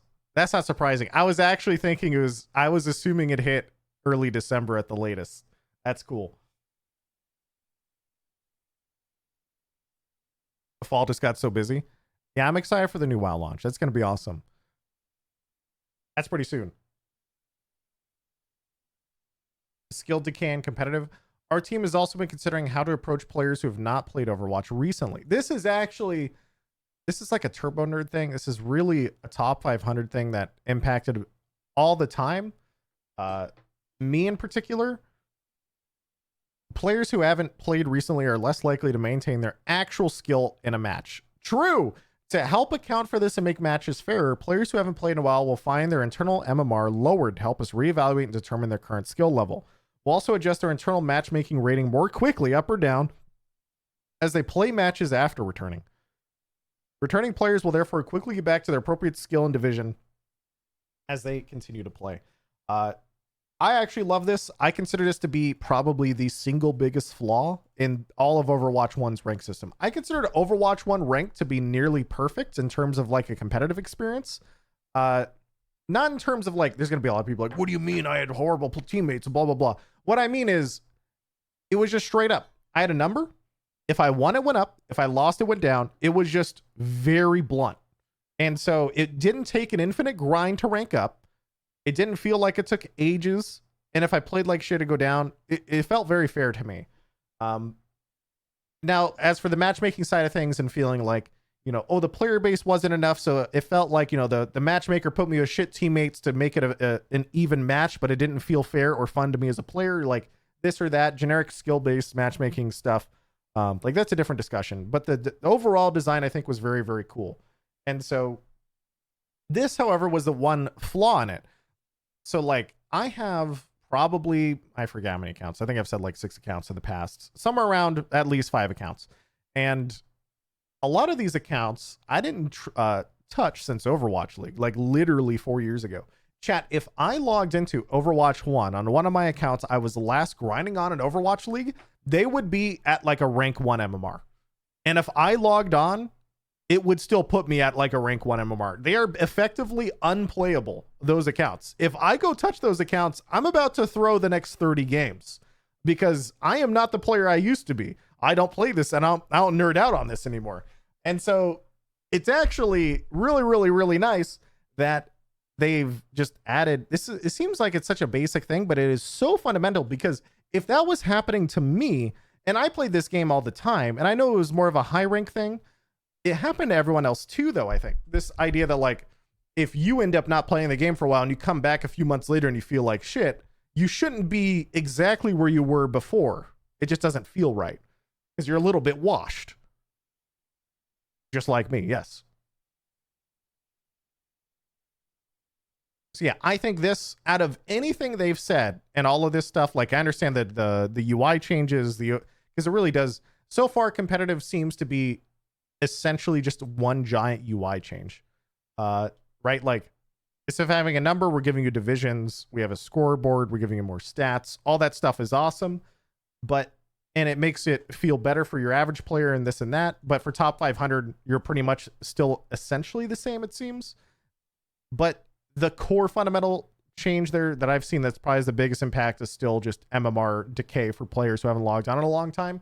And I think this is also really important when we're going into Overwatch 2, when we're about to be flooded with tons of people like me who haven't actually played Overwatch that much in recent like years because Overwatch hasn't done anything, right? They've been working on Overwatch 2, and so people are about to log on for the first time and be total dog shit. And I am too. And so hopefully this means that we've decayed at least a little bit. Anyway, competitive rewards. Competitive season will be aligned with our overall seasonal schedule, including the battle pass. We're removing the commemorative sprays and icons people earned each season, including the top 500 sprays and icons. We're introducing new limited competitive titles for your name card that you can earn as you climb the ranks. These titles will be a way to show off to other players how high you climbed in a season. You can only earn these titles at the end of the current competitive season, only use them in the next one. This reminds me a little bit of an equivalent to Apex drop trails, almost. I don't know if it'll be nearly as obvious, because Apex drop trails are something you immediately see every game from everyone. But like, if you see a pred trail in Apex, you immediately know that person could only have gotten pred last season, unless they have the old brighter trail that came from like 2 years ago. That was permanent.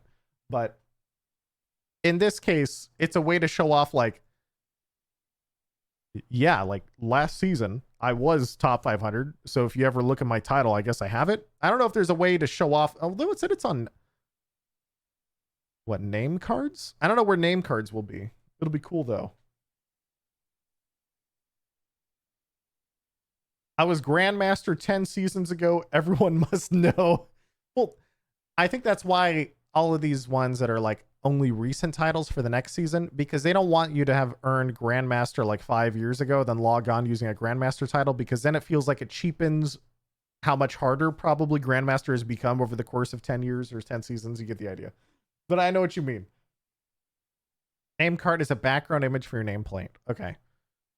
Competitive points will continue to be the reward currency for winning ranked. We're winning 15 points for a win, 5 points for a draw. Earning 3,000 allows you to unlock a golden weapon for any of Overwatch's heroes. So they're actually keeping, like, gold guns are still in the game. You can still get them. Seems fine. These changes at the beginning of our new competitive experience. We'll continue to watch for ways to deliver fair and exciting matches in our core game mode. Upcoming features include a skill progression report each time you get a competitive update. Skill progression report each time you get a competitive update. So that's not in at launch. They're saying that's an upcoming feature. So in other words, every time I rank up or rank down, it'll give me like a report of how good or bad I am, I guess. We can't wait for each season to provide a new chapter for everyone looking to grow their skills, and our team looks forward to all the changes coming to competitive and Overwatch 2. Like a graph? I don't know. Yeah, obviously we don't know anything about it. It could be a lot of things.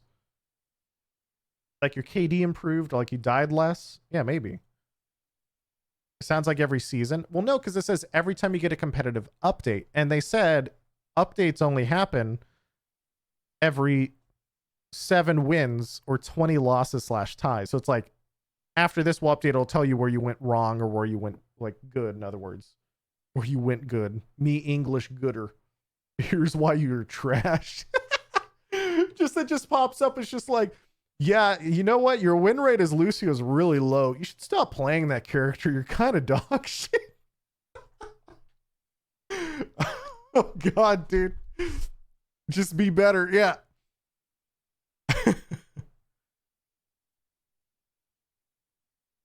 Here's why it wasn't your teammate's fault. Oh, no, dude. You ruined 20 games. It'll force you into a Lucio tutorial before you're allowed to lock him in again. Oh my God. That would be legitimately hilarious, dude. Oh, fuck. I would actually love that shit. Just for like the experience of going through it. Like, obviously I don't want the game. I just want to go through that at once. Just be like, the game tells me I'm dog shit, then forces me into a tutorial would be so funny. Oh, God. I would endorse that. Speaking of endorsements, Chad, wait, are endorsements here? I don't remember. Oh, endorsements are here. I don't think I finished everything after the full, the first time user experience, because in this one as well, it says there's now only a single endorsement per match. Also, player levels are being removed. The players have customizable name cards and titles to display along with their in-game name and icon. So this is probably on Oh, this is also another interesting thing, by the way. Competitive skill tiers will no longer be displayed in ranked.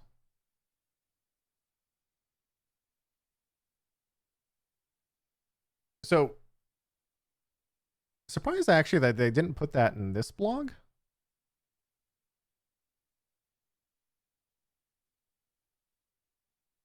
Will they be displayed after the match? Probably not.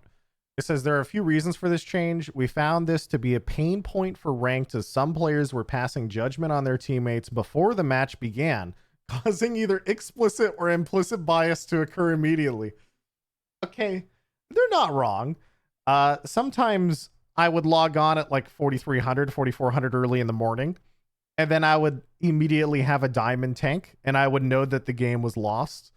But, but I can understand why some people would immediately start flaming them, because why is a diamond in top 500? And, you know, instead of, and I understand why the company and devs, and there's also two parts of this, right? Because the other part of this too, chat, is before your ranked icon was always updated, always, right? But now your rank updates every 7 games. So it's possible that like if someone has won 6 games in a row, their MMR is updated, but their rank hasn't yet until that game. And so they might, you know, they might be in a game that looks higher than what they should be in, but they're on a hot streak. So their rank, if it was updating every game, should be higher.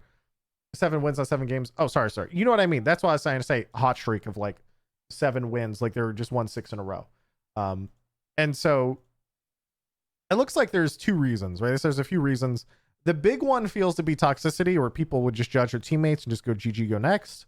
And then of course there's the other part of that where ranks are now updating, not all like immediately after each game. So they don't want people to judge people, because the matchmaking, like the internal MMR is always updating, even if the rank isn't. So I understand, but also it just feels, I mean, it's definitely better for the game as a whole, because I saw this every day, like legitimately every single day. If you played a high rank, in order to try and get teams to be relatively balanced, there's never a way for everyone to be high rank. You would always toss somebody low rank in your game. And so I can see them just being like, yeah, like these people didn't ask to be put here. The matchmaker's doing its best. We don't want those people to get flamed for something that they weren't, you know, deciding to do. Anytime you got a diamond in your game, they always got shit on. Yes, and people would flame diamonds basically every game. And it would happen constantly. Like, if you're a diamond player and a masters player, everyone just like gangs up on you. That's what somebody said in chat. But also, if you're a diamond and a top 500 player, that feels even worse. So, also Epic Chicken. What's up, Epic Chicken? Thank you for 30 months. It's a probate Kiyuki's 17 5 months. Thank you. It sounds like excuses not to work on the matchmaking. Also, it kind of matters which role has the best player. So I understand, but also I feel like people don't give enough credit to matchmaking and how difficult that is in general. So for example, the only reason that top 500 matchmaking even had that to begin with, it's not the matchmaking that has a problem. It's the fact that the game doesn't have enough players at top 500. You're never going to have, like, if I'm a rank 100 player, there's almost never outside of prime time going to be 12 players around my rank online in my region at any time. Like, I'm not trying to ego you right now. I'm just trying to say that, like, in the general state of things, the more higher rank you go, the less people there are. And it doesn't matter what game you're in or how popular your rank game is. And I think this is also true to an extent for, so like, let me, how do I put this? Skill-based matchmaking in every game basically only works if there's a shit ton of people. The moment you start breaking into top 100 people, there's only 100 people. So the game fundamentally has to make a decision between, like, do we want this guy's game to take 20 years or do we want to put him in the game? And Overwatch is a lot more, it waits a long fucking time, as everyone knows, compared to everyone. And so even after 10 minutes, it's possible there will never be someone who logs on for the next 30 minutes, right? So it just tosses you in a game, right? And so for 99% of people, though, you're fine. Because, like, you have to remember that the perception of watching a streamer who plays the video game 10 hours a day and is a fucking nerd on the internet is not the experience of your average player. The average player is probably like gold or plat or something, and they get to log on and they have such a wide variety of people to pull with that their matchmaking is always going to be a lot faster. And it will never pull as harshly as it will at the edges. There are exceptions to this, and the exception to this in this case would actually be players in other regions that might not be as popular. So an example would be like people, you guys remember there used to be win traders or people who were grinding rank 1 back in like 2017 who would 6-stack at 3 a.m. in Australia, and then they would go against gold players and they'd get +4 SR, and they did that for hours a day until they got rank 1, right? Like that, and those types of people doing those mechanics are partially why they remove stacking after that stuff. Evermore XD, Evermore is one of like 3 people who have ever hit 5,000 SR in Overwatch. Evermore was a 6-stacker in Korea. Want to say Kalios got it, I think, on the Chinese servers, but I forget exactly how he did it. Probably also 6-stacked. But anyway, you get the idea. Basically, matchmaking is very, very difficult in situations where you don't have enough players. And so removing this across the game, I put a lot of stock into or I rather put a lot of faith into the people building the matchmaker, because I really do think the matchmaker in most of these games is very, very, very well, it's well done. It's just that matchmakers just don't work when there's not enough people. Effect is the only solo queue player I got to the highest ranked. Effect's never solo queued to 5,000 SR. Hand K, thank you for 32 months. The NYXL 5 a.m. 6-stack. Yeah, there were a lot of late night 6-stacks. There used to be a lot of those. You're right.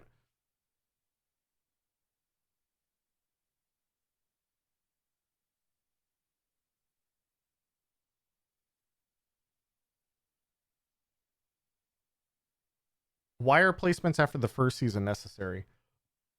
If I remember correctly, have they talked about how future seasons will work here?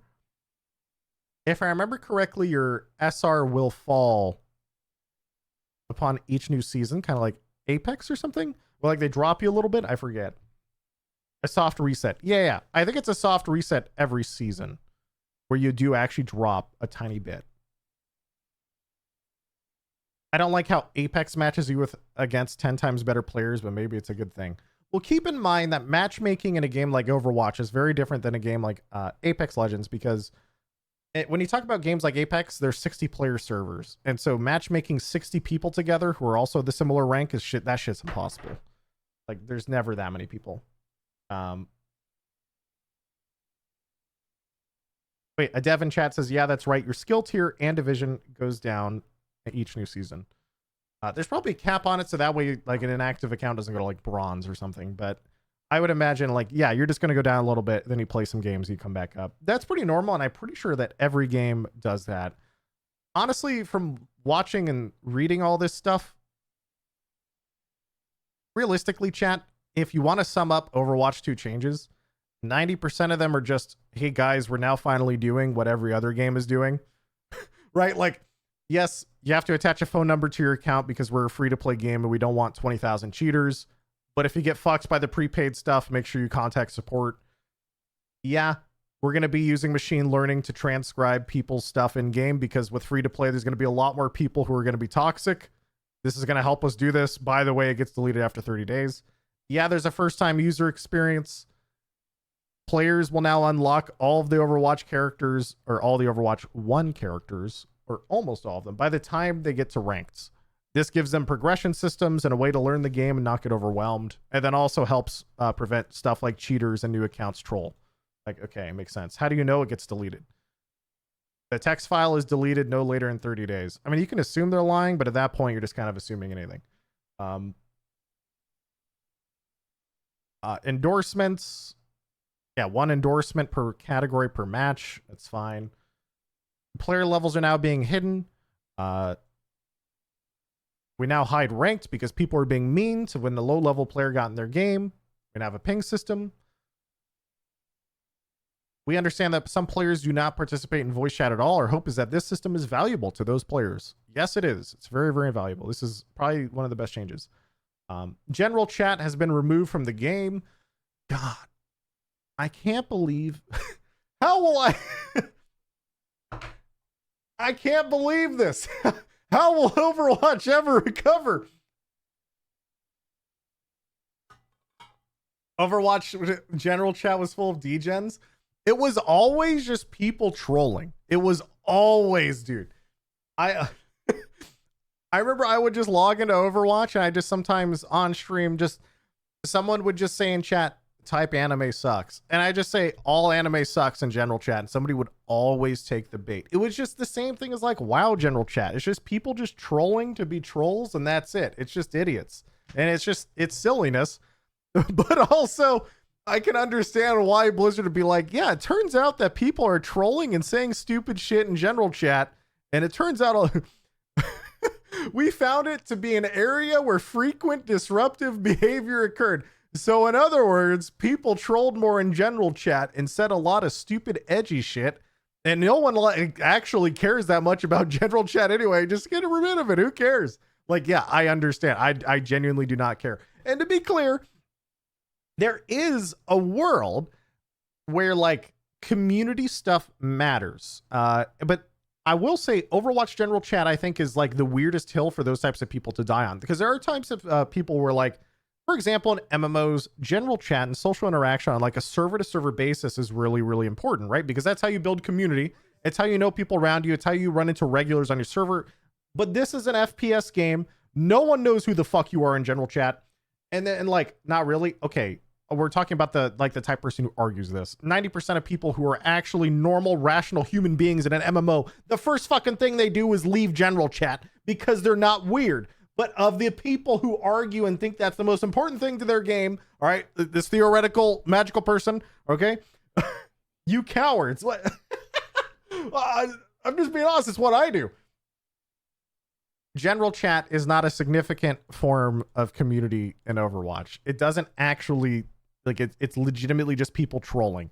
I will say the one use of general chat I actually saw the most, and this was actually more funny than anything. I saw it more than once, so I assume that, like, if I as a random person ever see something a couple times, that I think it might be more widespread. Was a couple years ago, I ran into, on multiple occasions, new players being lost on something, and so they would type in general chat, and people would try to help them. And so I do think, instead of having a general chat, a new player chat could be useful, but I don't know how to easily do that, and it would be kind of a nightmare to figure out how to do that without just becoming a shitfest. But I think having new players, like, have a chat or something, like a version of that to try and do something would probably be useful. I don't know. Of course, also, that's what the new player experience is for, the first time user experience, all that stuff. Like a mentor system. I don't know. There's a million different ways you could talk about it. Mostly just that I saw it happen a couple times. So we'll see. Also called Google. Yes, also called Google. Anyway, is there anything else here? Defense Matrix task force consists of a diverse set of roles: engineers, designer, producers, research, data scientists, security. Basically, a shit ton of people work on this. We are also working with external partners and security vendors who design anti-tamper, anti-cheat, and anti-reverse engineering technologies. So we have good anti-cheat. We have a ton of people working on this because we don't want free to play to turn our game into a shit show. Makes sense. All right. Is there anything else, chat?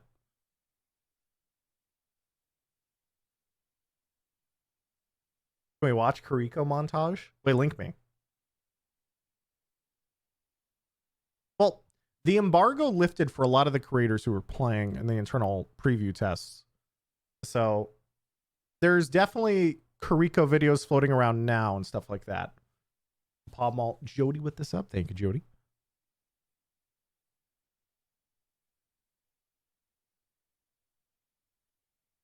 All right, what are you linking me?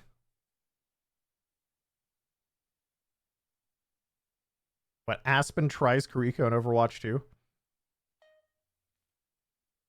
Okay, Aspen actually plays this game competitively, so I'm going to watch her first. Show me your little montage. 720p. Listen, chat, this is always true, by the way. This is true for any game. And it's universally true.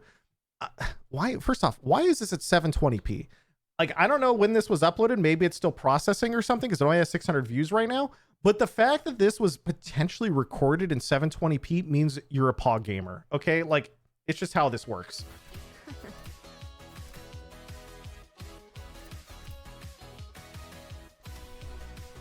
Music, watch out. Chat, I already clicked play. It's already GG. Cool.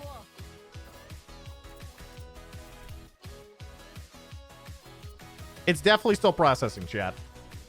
The involved.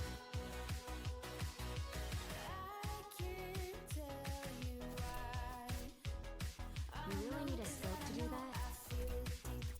I mean, you can get a good feel for a time to kill from this. It's pretty fast across the board. It's just like, if you don't hit headshots, and I think you guys can get a good idea for this just by watching, if you do not headshot someone, you don't kill them. They just don't die. Like, you're not going to do basically anything. And also, she attacks really slow. It's not like you get to spam these. How embarrassing. Back off. She just killed me in one of those.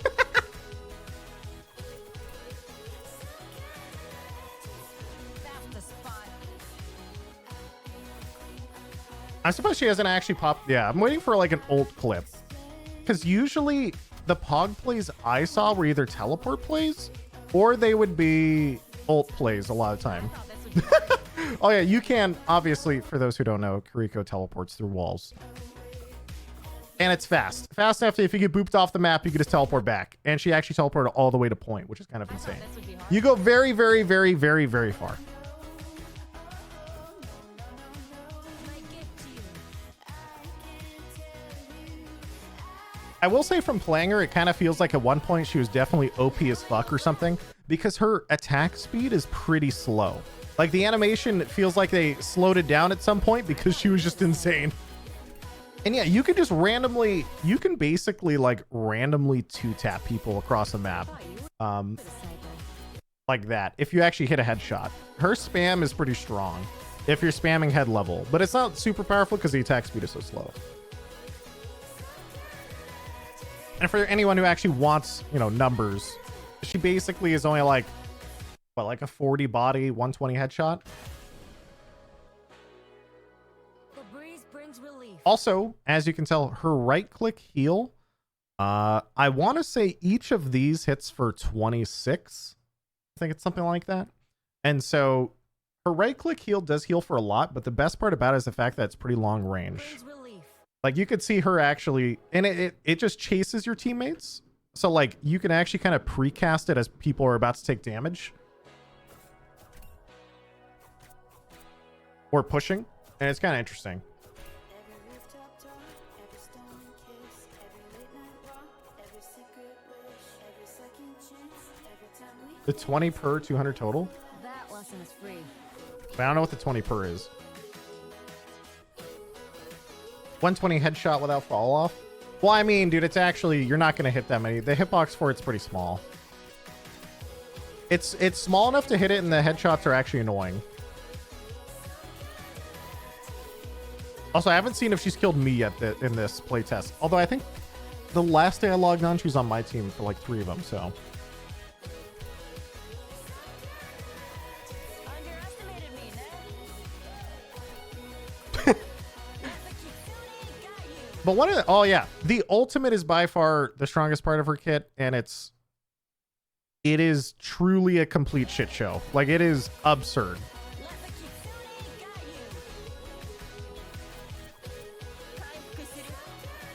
Everything, it is absurd how fast the ultimate is. What is the ultimate? So basically, and I know this quality is garbage because her video is still processing. See these little things at the top? if you play within the path or if you leave, you keep the buffer a little bit. It makes you move faster, attack faster, and all your cooldowns come up faster. So it's basically insane. Everything is faster, and you reload faster. Yeah, just if it's faster, everything is faster. And so this means that, like, if you play any character that has a way to shoot infinitely, so for example, stuff like Roadhog ults or stuff like Bastion, you do disgusting damage. It's like chaos mode. Yes, everything is ridiculous. Everything is insane. Other examples are like, I think Cass can actually like right click roll 1 second delay or half right click roll, half a second right click roll. Like you can do it like 4 or 5 times in a row within the duration of her ultimate. I've got you. It's basically, it's just a ridiculously strong ultimate, and it is truly insane. Also, this montage from Aspen, you guys should go check her out. Hog and Soldier are the craziest. Yes, it is. It is an absolute, like, yeah. I don't know how else to put it other than it is truly, truly absurd. This is bad Pachimari. Oh God. Wait, I want to watch his video. Wait. He always has good shit.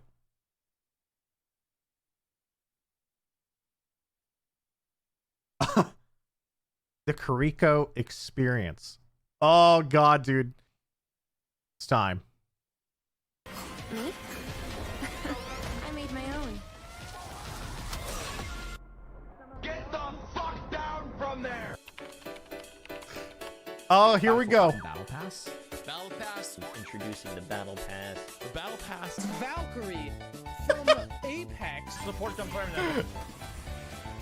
What was that? Protection Suzu. Upon impact, allies in the area become briefly invulnerable. And, you know, hey, listen, I think the character will be fine. Oh, no. In the worst, it's annoying, it's OP, it'll get removed, right? I hear the cries in the background. I hear the cries.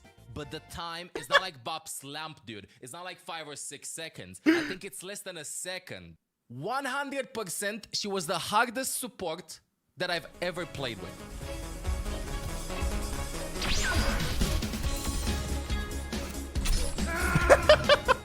Actually true. It is a ridiculously high skill cap support. Wait, why is BP just killing all of the Tracer players? What in the goddamn? I love doing that. That was one of my favorite things, was just holding shift and leave any dive. It was so satisfying. Taking him in a second he sees me. Vulnerability.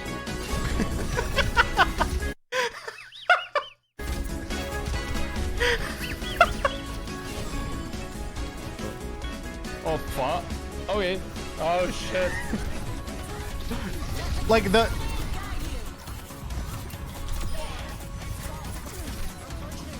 Dude, and this was what I was talking about a minute ago, by the way, the attack speed. Look at her fucking attack speed, and her ultimate is disgusting.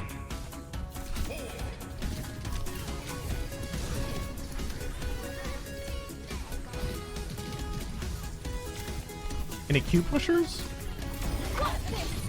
There it is.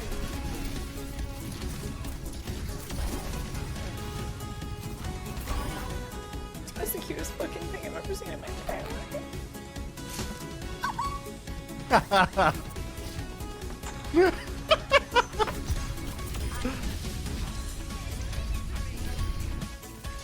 Yes, the invuln is disgusting. If you actually time it right, but...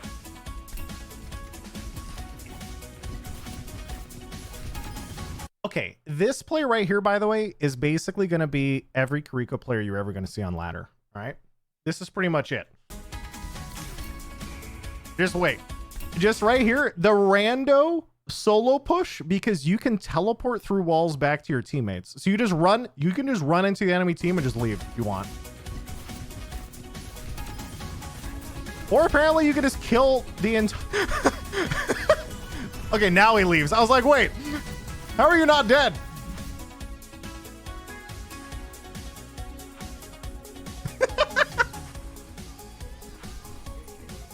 Wait, take this. No, it didn't work. And if you miss the timing, you always die. Every time. I got you, Flats. Thank you, buddy. There's not a thought behind my eye. Okay, it is actually hard to hit that timing. If you miss the invuln time, the timing I think is only like, it's like 0.6 seconds invuln or something. Where are you? Why are you so fast?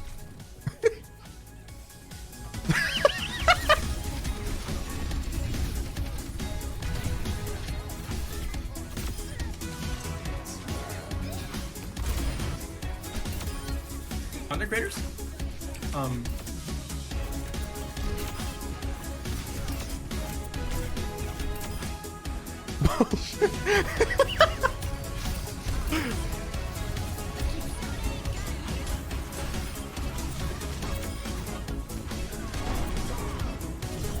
Oh god, dude. Just look at how fucking fast he swings in the ult.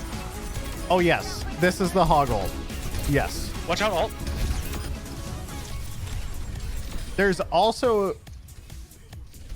Holy shit, that was a big bomb. There's also, chat, the other biggest... I would say probably the other biggest synergy is weirdly enough between Zenyatta and Kiriko's ult. Yes.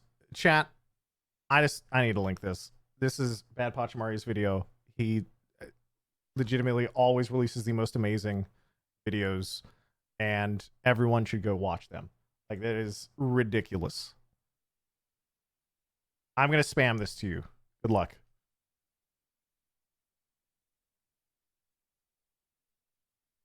Why are you subscribed? Because I'm not logged in, chat. I'm on stream. I'm not logged in anything. Do you know if it increases Zen's right-click charge speed? I think we tested this. So wait. Someone said, go watch Andrew JRT's first 5 seconds for the Zenyatta. I don't know where to see this. Does he have a first 5 seconds for the Zenyatta clip? I want to show chat the Zenyatta clip. I wish I could just hop in game and show you, but I can't. So I'm trying to find like small things. Me, Flats, and Emong were testing this. And we found, let's see, is this the right one? Give me a sec.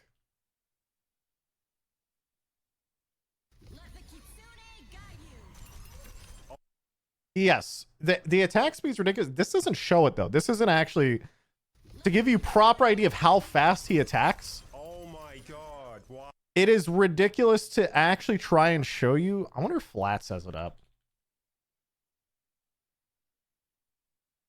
If not, Emong might. Let me see. Emong TV YouTube. Me, Flats, and Emong were testing it, and we had some ridiculous ones. Emong's has it. Overwatch 2 Kiriko myth busting.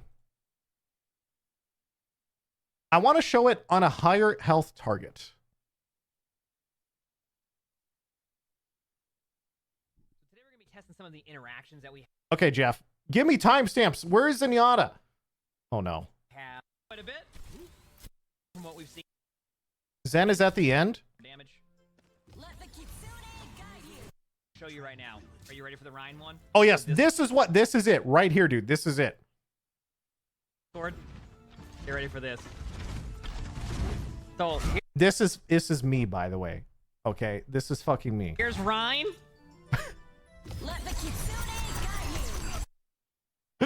In one fire strike, he could get me to half HP. But also, the funnier one was Zen does a lot of damage against Rhine with that.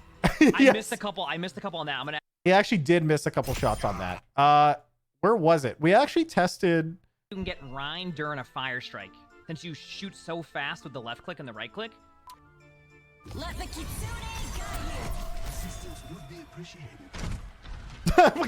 Man, I wanted to show it. The charge is later. Where is it? There is no later, is there? I forgot to reload.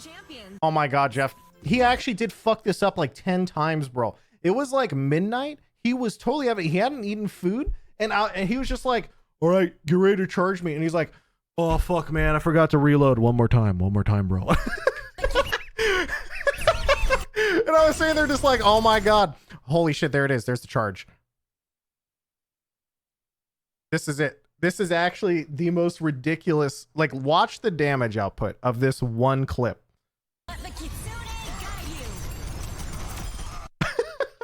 It is actually so funny to watch how fast Zenyatta kills with this ultimate. It is so ridiculously fast. I'll do it one more time.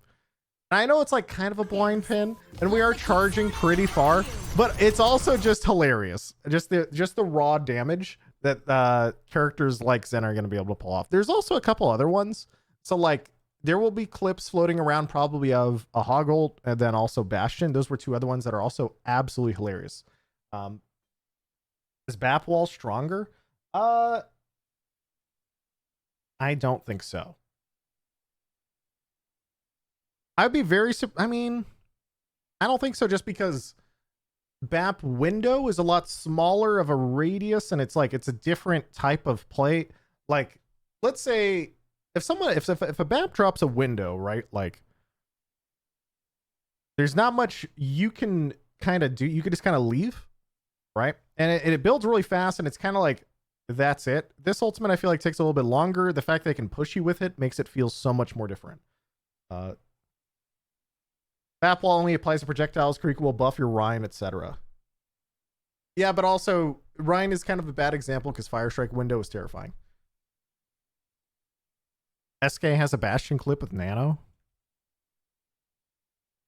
Let's see.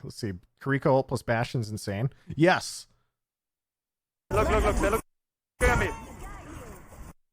Go. Oh god, it's horrible quality because Twitter, but okay, you're doing this with like also Nano. This is the most ridiculous setup of a Nano plus Fox. Okay, but still. Go.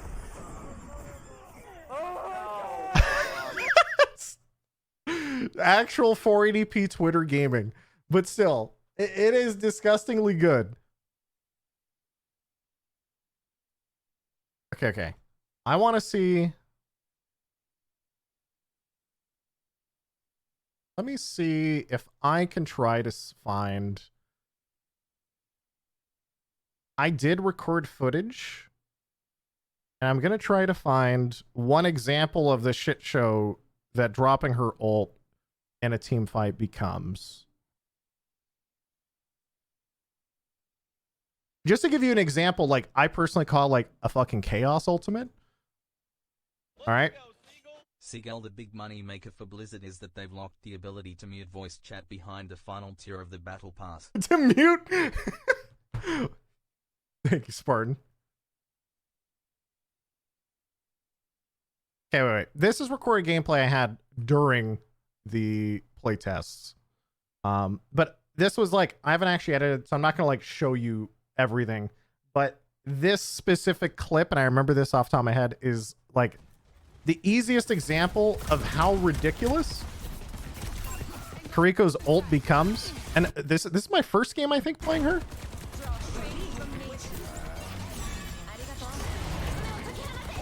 Just watch the chaos. Oh yeah, they dropped one too.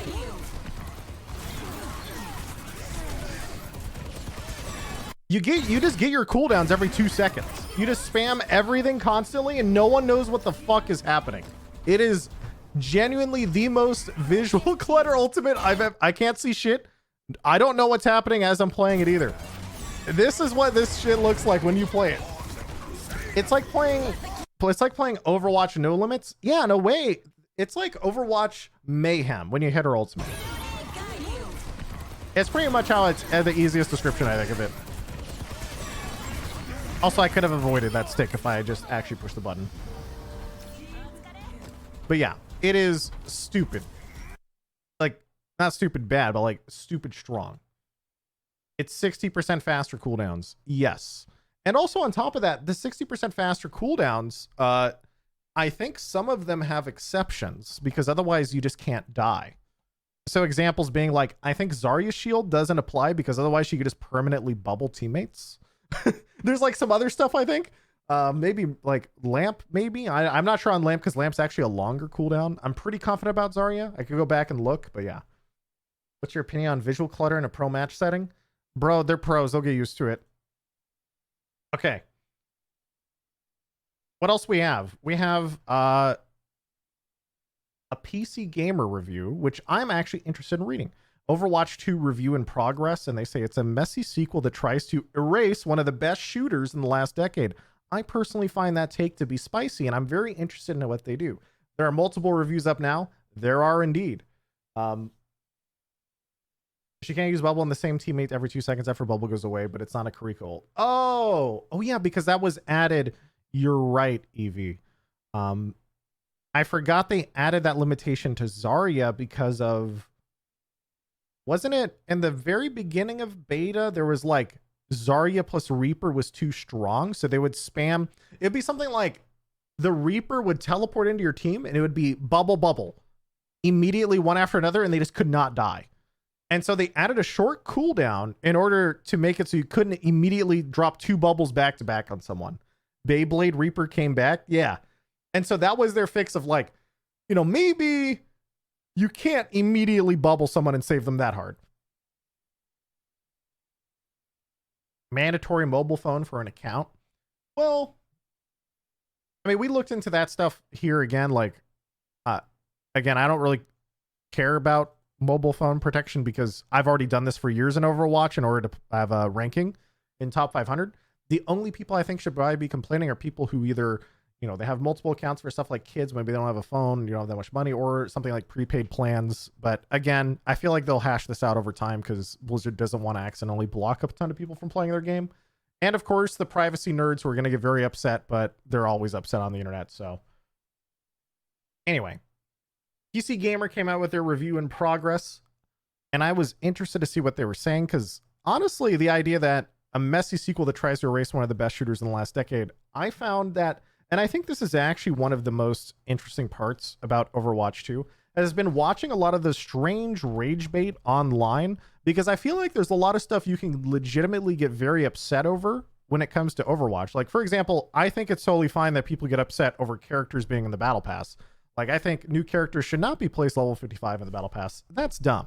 But stuff like getting mad that players now have to connect a phone account to play when a game is going free to play, that to me feels like such a small thing in the grand scheme of things. It's like, yeah, but it's going free to play, and that's what basically every other fucking game does, or at least Valorant. And stuff like audio transcriptions, like, I genuinely don't care. But first time user experience, this is a little more interesting when it comes to a lot of the discussions online, because it's very easy immediately after seeing that Blizzard is monetizing characters, which I still don't like, and I think it's definitely a step too far for the game, to immediately look at this and go like, oh, they're monetizing characters and they're monetizing old ones too. Isn't that stupid? Like, this sucks. And I don't think that's like a crazy outrage type of thing. The 5v5 outrage is crazy, but my tank synergy, what tank synergy outside of top 500? Okay, I think it's, people should be very clear about this, and I think it's actually like important. And I'm going to keep saying this because it's always been my feelings on this. Guys, if you're trying to make the argument that it's okay that characters are monetized because most players don't swap anyway, I just think you're dumb. And the reason I think you're dumb is because, guys, like, it doesn't matter. You still have the option to. It's a part of the, like, the general game, right? And you guys, it feels like such a strange take.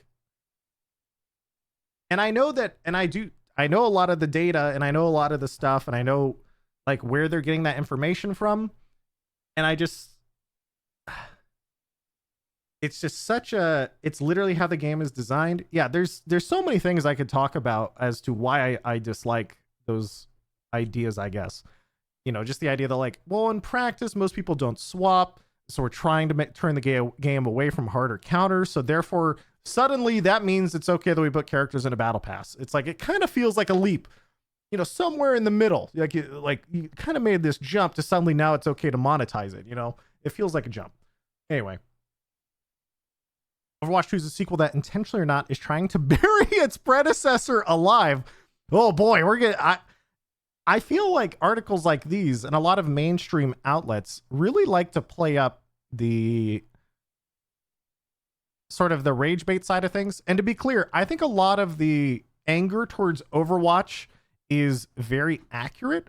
In terms of stuff like I just said, I also agree that characters should not be in the battle pass, stuff like that. But also, Overwatch 2 is a sequel that, intentionally or not, is trying to bury its predecessor alive. This is genuinely hilarious to a player that also knows that Overwatch 2 is just replacing the original. The original Overwatch is still in there, bruised and broken, but the weight of Blizzard's commercial and competitive expectations keeps piling up. It's a sequel that attempts to renew its predecessor with layers of unnecessary complexity and refuses to reach inward to find and nourish the ambitious, joyful FPS.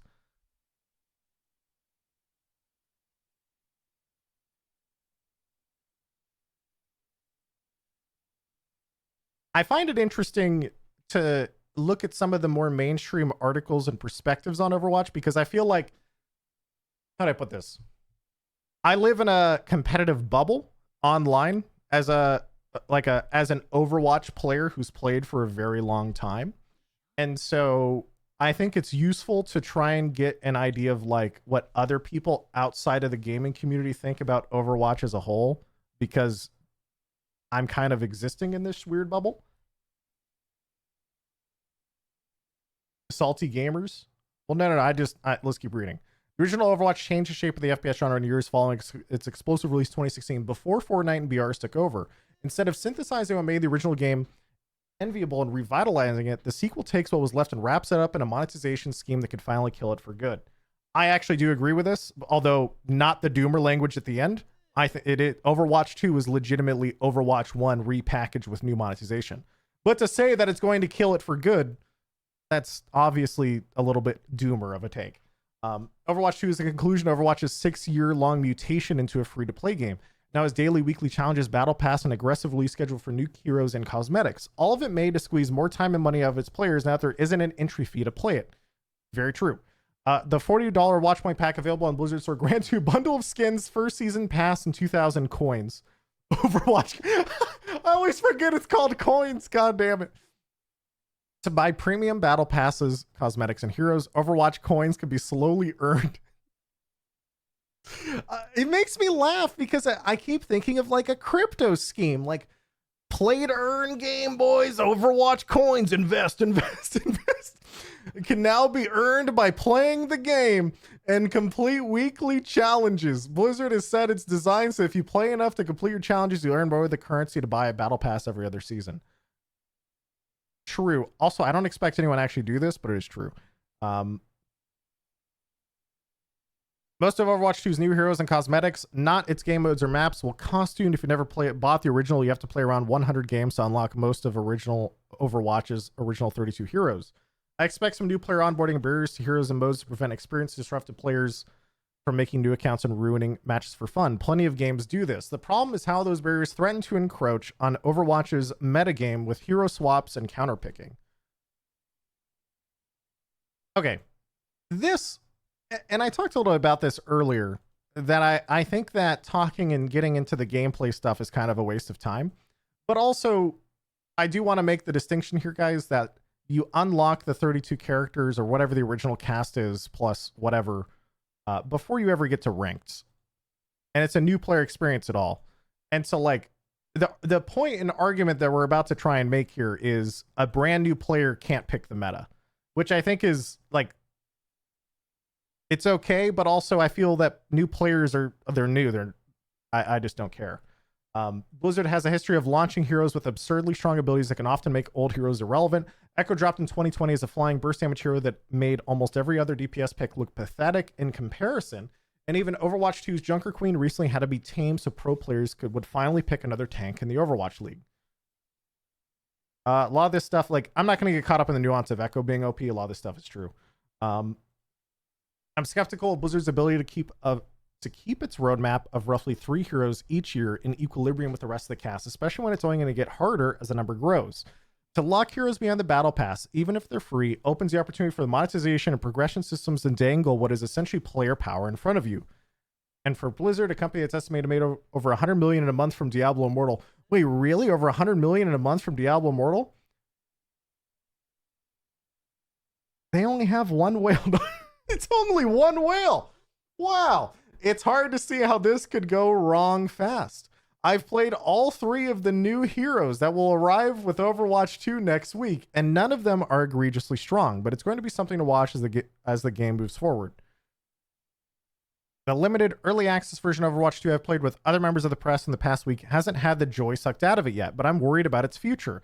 The game shift to a 5v5 that emphasizes aggressive play and the sweeping balance changes to most of its heroes target Overwatch's most experienced players and not the ones that might return to the game or try it for the first time next week. Huh.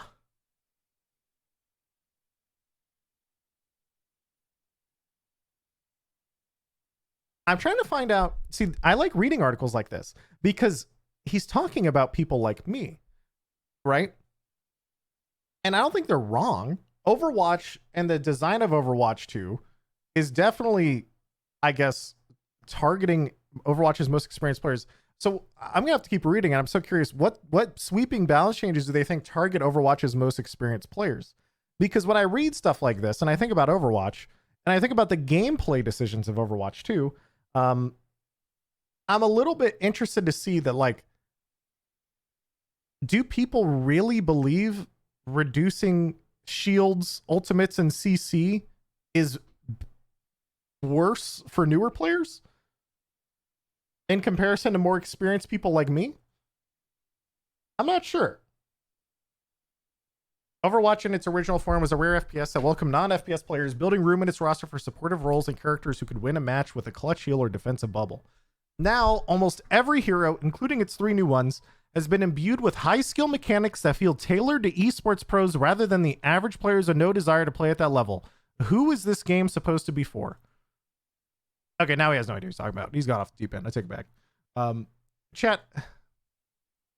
What was it? Who was talking about this today? Wasn't it Get Quaked On?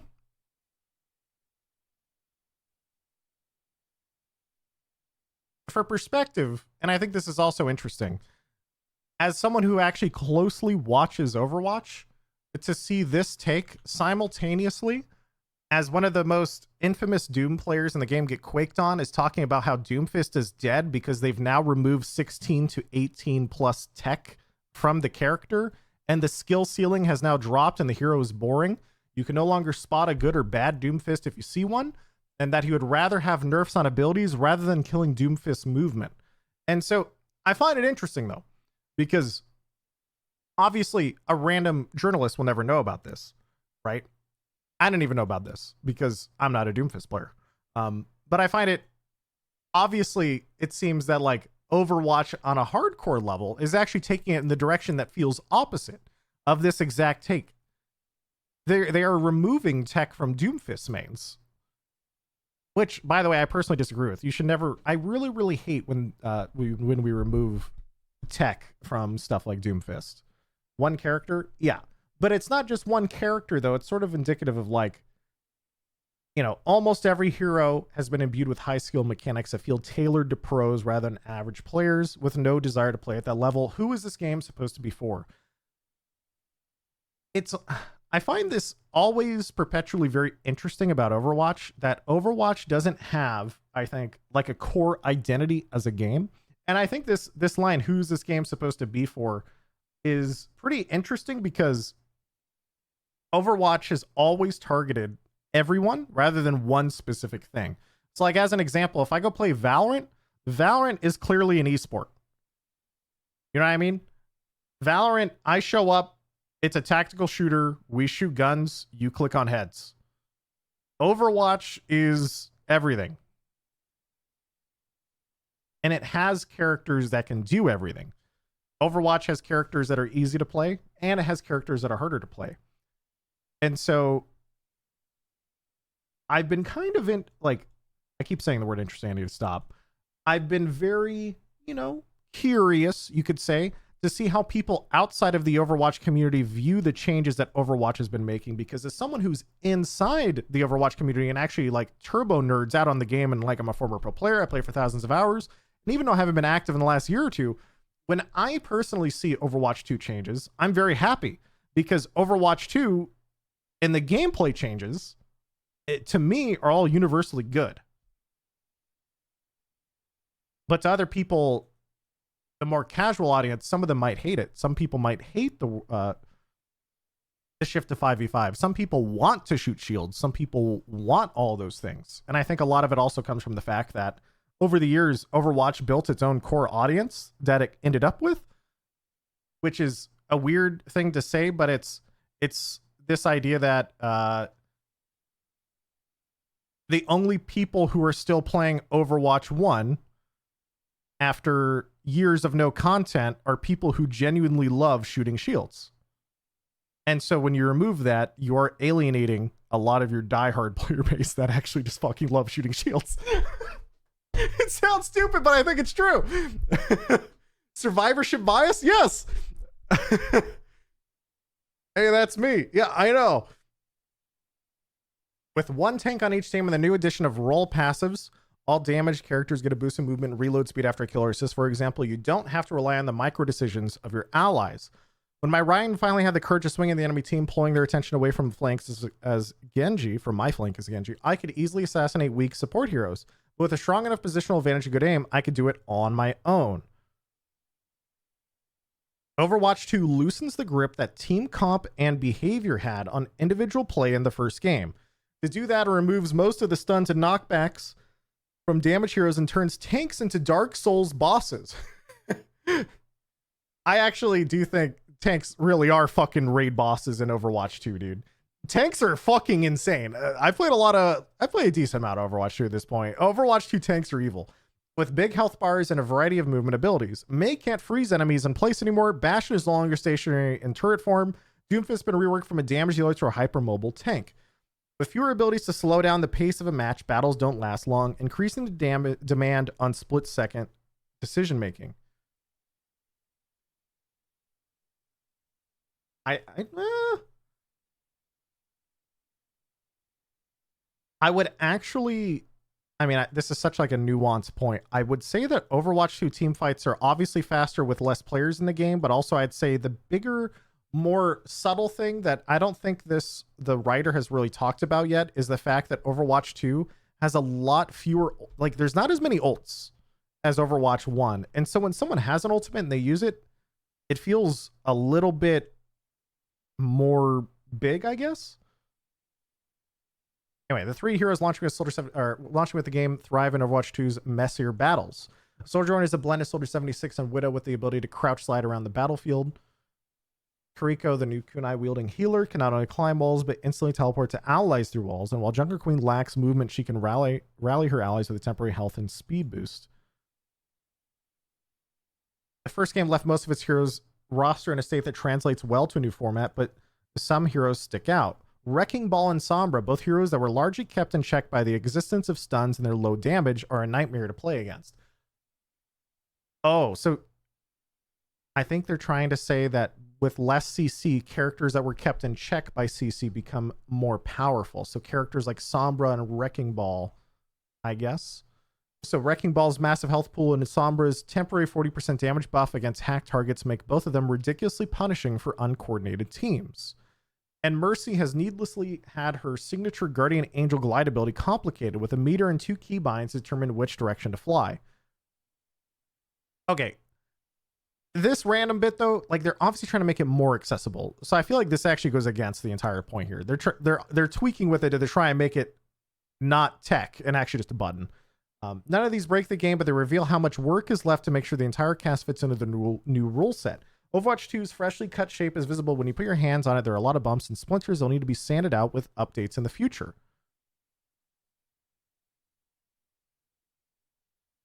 I think I actually agree with this last bit, but I don't agree with the gameplay take. But the idea that Overwatch 2 is still adjusting to the shift in 5v5, I agree with. Seasonal Overwatch 2 is lined with bars to fill and XP to gain its new challenge system and seasonal battle pass.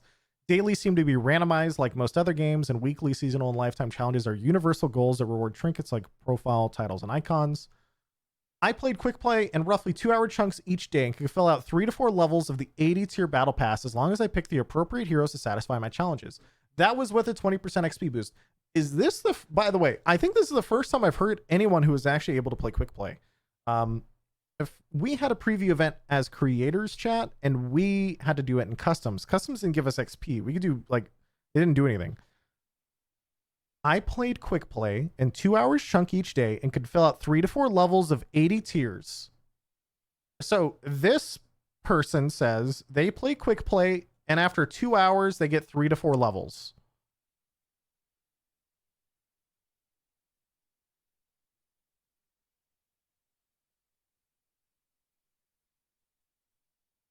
With the 20% boost? Oh shit, you're right. With the 20% boost. I'm trying to figure out, chat, and the only reason I'm looking at this XP is I'm trying to figure out like an estimate of how long it would take someone without that 20% boost to hit level 55 to unlock Kiriko by the time ranked unlocks, or rather Kiriko unlocks and ranked. That's it. If you're a free-to-play player, how long does it take you? That's like the math I'm trying to do in my head.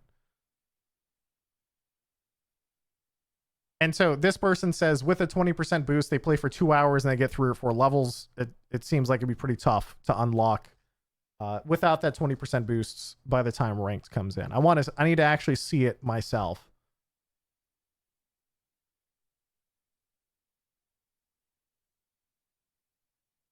Like 30-ish hours. I mean, yeah. He didn't say anything about completing challenges, though. As long as I pick the appropriate heroes to satisfy my challenges. So it's implied that this person is like functioning and they're just like trying to complete challenges. And so I still think this is like the biggest personal problem I have with monetization is other games like Valorant or Apex, I can unlock a character in about a week of play. If Overwatch 2's battle pass system for characters is significantly longer than that, I feel that it's gone a little bit past their competitors, and I feel that should be like changed to be either earlier in the battle pass or just easier to get in general, because it should, in my view, not take more than like 10 to 15 hours in order to get to the character, because that's what it probably takes to get one character in Apex or Valorant. But 69%. Yes, true.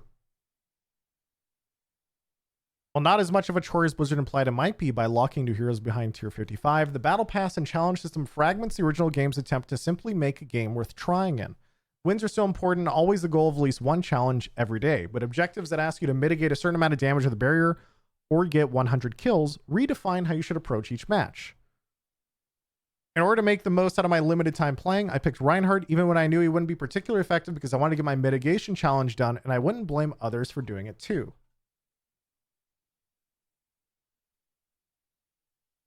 Stalosa YouTube. I'm trying to remember. I don't remember ever seeing... This is Watch 2's monetization in specific achievements or anything like that. They're just for this. It awards bonus. I don't remember. Oh, there is a mitigate. Mitigate. No, wait, this is daily. You have to complete 3 of the total. It does. Win, complete 3 games. Please increase volume. We're reading. It says win a game, complete 3 games, complete 1 game. There is a mitigate. Mitigate 2,000 damage without dying. But you only have to do 3 of these. You don't have to do all of them. Take 10,000 XP to level up a battle pass level, and of course there's also support weapon mastery at the bottom. So win, complete 3 games as flex, complete 1 game of ranked, mitigate 2,000 damage, heal 12,500 damage, complete 3 games in a group. So in other words, if I queue as ranked and I just play ranked flex, I just do my dailies in 3 games. Anyway, what I was trying to get to was I picked Reinhardt even when he wouldn't be particularly effective because I wanted to get my mitigation challenge done. I found that interesting because you don't actually have to. I was like, wait, I thought the whole point of these dailies and weeklies was that you don't actually have to do specific characters. And so mitigation challenge is listed for daily, but there's enough that you don't have to actually do it. But he wants to? Well, no. What I'm trying to get to here is, so for those who don't know how XP works, on the right side of the screen, you only get XP for doing 1, 2, and 3 challenges. You don't have to do all of them. You know what I mean? No, wait, it is complete 1, then 2, then 3. Oh, so you're thinking I have to do all 6 a day in order to max out? Oh. I couldn't actually test this in the preview. You're right. I think you are right. 1, 2, 3, 4, 5. It's possible. No, because then it wouldn't make sense. No. It wouldn't make sense, chat. Because otherwise, that would never make sense because this goes 4, 8, 11. That makes no fucking sense, chat. I take it back. It even says 3 out of 3 right above my head. So yeah, it's only 3. That's it. It's not that much. Just chill. So you're picking 3 of these challenges out of like the 6 available. So anyway, what I was trying to say was, I was surprised this line was here. I picked Ryan even when he wouldn't be particularly effective because I wanted to get my mitigation challenge done. I don't blame others for doing so. That is something that Blizzard has very specifically come out and said, like, no, you are not focused. Like, our dailies and weeklies have been built so you do not feel pressured into certain heroes. And so I was like, that's weird. So let's go back to Stylos' video and check the dailies. And the dailies in Stylos' video do not indicate that he has to pick a character. Like, you just don't have to. Like, you could go and do your tank daily if you want to, but there's 6. Like, you don't have to. That's all I'm saying. This transformation turning a game that was once about finding the best way to collaborate with your teammates into a solo-minded hunt to efficiently complete your dailies, guts individual victories of their weight. Every match is a step towards a meta-level goal, task lists that supersede the organic fun of teamwork and ask you to chase multi-kills, keep up shields for longer than you should, spend the entire match overhealing your allies instead of using support abilities.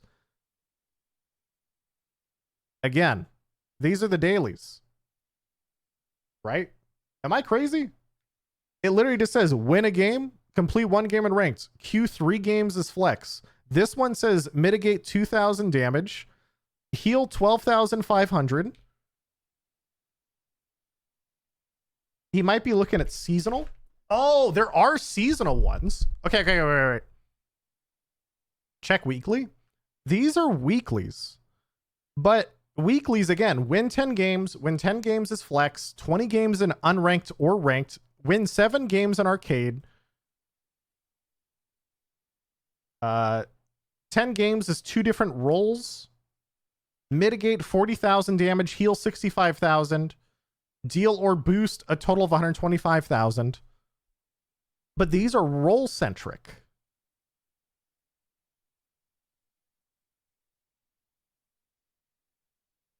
So wait, is he talking about the weeklies then? So he's trying to min-max his weeklies? But Whoops. It feels like it's a little bit dramatic. Turning a game that was once about finding the best way to collaborate with your teammates in a soul-minded hunt to efficiently complete your dailies. Because also I'm looking at weeklies. He said dailies. The only ones I find interesting are the seasonal ones. The seasonal ones, though, don't barely give you XP at all. There's literally like 41. And it's stuff like get 5 kills from the balcony of this map on Circuit Royale. Win 3 games on this map, and it gives you 500 XP of 10,000. It's like an achievement. Like it seems like these are really niche things, and because they know they're niche and they're like achievements, they barely give you battle pass XP. Get 5 kills from the rooftops. Get 5 kills in or from the hotel or the Memorial Library on New Queen Street. And this is over the course of like a whole season, not like a daily or weekly. So I guess, I mean, I can see what he's saying, but in terms of dailies and weeklies, like the bulk of your progression, these are achievements. And I keep saying they're basically achievements, chat, because they give you 500 XP. For reference, a single battle pass level would take you to do 20 of these. Okay, this is like, it feels like a pretty big stretch to, you know, turn around and say that every game now turns into chasing dailies and weeklies. But I can also agree, though, that, and I think this is actually the core point the writer's actually trying to make, is, chat, before when you played Overwatch, you didn't have to think about any of this, right? But now when you log on and play Overwatch, you kind of are. And I can understand that side of it. This idea that, like, oh, I used to play whatever I want, but now I have to log on and do, and I feel obligated to, like, log on and do a flex game in ranked, because that way I only have an hour to play today. And if I want to get my dailies done today and not fall behind on my battle pass, I'm going to want to do so efficiently. And so in order to do so efficiently, I'm going to feel like I want to log into ranked and go do my, like, 3 games as flex, because in this, if I win one of these games and I do them as flex in a rank queue, I do my dailies in like 10 minutes, right? And I feel like that is definitely true. Like, I can see, I keep going to the wrong article. I can definitely see how Overwatch players trying to adjust to a world and a reality where, like, they now have to try and min-max the ideas of progressing a battle pass in the constraint of, like, I only have an hour or 2 to play tonight, right? And now I have to focus, instead of playing the game I want to play, I need to go min-max my challenges. Yeah, I can understand that. And I feel like this author is trying to get that point across in a roundabout fashion and trying to talk about how much it feels that Overwatch has changed, because Overwatch is coming from a game that previously had basically nothing. Right? So I can understand that. Overwatch dilutes the spirit of its interlocking hero battles and locks its most impressive skins cosmetic span, playing the way the battle pass suggests for hours a day. Yeah. Yeah, I can understand that. And I think that's also like a very, I'm sorry, Siegel, this article is such a bad take on a lot of things. It feels unfair. It is, but I think, so let me put it this way. There's a lot of things online that I would consider dumb or bad takes. But if I throw out everything they say just because some of it is wrong, then there's a lot of actual, like, useful things in it that I'm never going to be able to understand. And I think the underlying message that this person's trying to get across when they say it straight up here is, like, if you don't have that much time to play, Overwatch used to be this pure experience, right? Where I would just log in, I do whatever I want.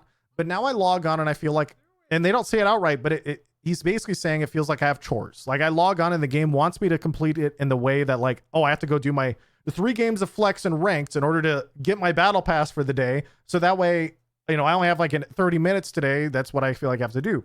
And people are going to be like, oh, it's optional. You don't have to do a battle pass, you know, whatever. And that's true. But the whole reason that exists is also to get you to do it. And that's, I think, what the author is trying to say. And I think there is, like, a lot of truth in video games, and the idea of, like, as you play video games, sometimes you log on. And I had this personally with Destiny where I would log on and then I, like, run around the tower and I pick up like 30 bounties and I just go, you know, the right way to play is to be like, I shouldn't care about any of this. Let me just go do whatever I want and these will autocomplete and I don't care. But also, some people get caught up in it. They're incapable of just being like, fuck it, I'm not going to look at it and they'll just do it. Like, if it's completed, cool. If not, that sucks. But a lot of people, and the whole reason they exist is because people view them as lists of, like, oh yeah, I gotta go do every single thing. So anyway, even if it's the norm for live service free-to-play games and a slight improvement over the original's loot boxes, it's disappointing to see a game that once celebrated the joy of experimenting and learning the depth of its team-based battles to now demand people to wrap their lives around it, pay money, or leave empty-handed. Getting a skin for the new support in tier 20 would take you almost a week of focused play, and you wouldn't get it at all if you didn't pay for the $10 premium battle pass. This is more just talking about monetization and how people don't like it. It's a skin, you don't need it. But also, yeah. Stuck in the past. Overwatch 2's live service relaunch has also left its once fresh world of diverse characters on hold for future updates. The story hasn't developed several of its existing characters, nor has it progressed past Winston's call to action, the cinematic short that once debuted. Blizzard promises that PvE missions will build on story on the story in the future, but none of them will be in the game at launch. This is actually a big shame. I actually find that very sad. Chat, I in the last few days I've actually worked on my own thoughts on Overwatch 2, and that will be in a video that releases on October 3rd when Overwatch 1 goes down. It felt appropriate to have my thoughts on Overwatch 2 that comes out at that point.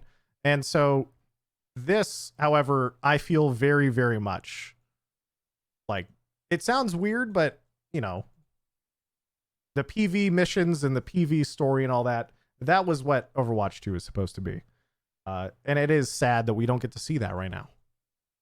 Okay, the original Overwatch prided itself on its hopeful vision of the future, and it was a bold attempt to be an FPS for the people who the genre so often left out. The reality of the present, even back in 2016, wasn't so hopeful for a variety of reasons.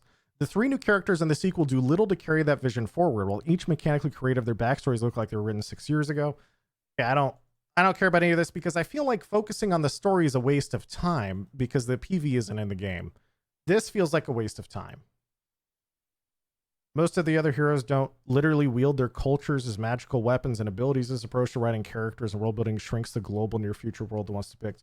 I genuinely, my brain's off when I read stuff like this. Not because I think it's like bad or anything, but rather I feel like attacking Overwatch for not being, in some ways, with how long fans have been asking for a black woman hero while Blizzard. Okay, I find it very funny when like anyone attacks Overwatch of all games of not being diverse enough. I just can't take a lot of the complaints seriously. Modern FPS games, a global character. Okay, rain check. I'm just gonna skip that section of it because I don't feel like it's like a productive conversation I'm interested in. Rain check. Overwatch 2 doesn't feel ready yet. For everyone who still actively plays Overwatch, the sequel has enough toys to play with and unlock, but the beating heart of the game I devoted thousands of hours of my life to is a series of misguided balance changes and monetization systems away from flatlining. It's in a fragile state that might not solidify into a shooter worth regularly playing for a year or two if it ever does.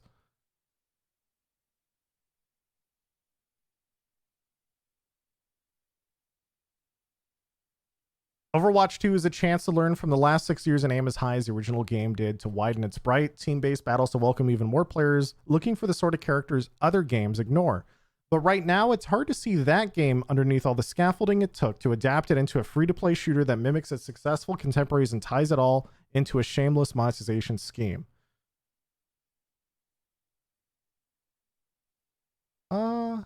This part I still find interesting. Man, I wish he went more into the gameplay side that they don't like, that the author doesn't like. That to me is the most interesting part of the article. It was a line earlier about this idea that, like, how do I put it? The game was moving from its core roots of being accessible and easy for casual players because the game was becoming more hardcore in the shift to 5v5 and all this other stuff. And I thought, I was like, oh, that's kind of weird. I never really thought about the game like that. Because to me, as a hardcore player, just removing the CC and all this annoying stuff, it feels like a better version of the game. But instead, they kind of got lost in the sauce, I think. It might still become the game many of its fans like me dreamed it could be, but it could be a game. It could be a game that appeals to people who love the cerebral joy of frantic firefight, one that maintains a metagame of counterpicking and positional play for those who like to play chess with its unique heroes too. It could take all of its charming, compelling characters and interrogate the original game's question of what a disparate group of heroes could do for a world rejected. The game makes every ability, remark, and location evocative of the refreshing world it promised to be. But that's not Overwatch coming out next week. It's still in there waiting to be dug out and refreshed for all the players like me who are unsatisfied with every other hero shooter out there. Overwatch 2 wouldn't be what it is without the game that came before it and now trying to reinvent itself. I just worried what will be lost when it finally does. Huh.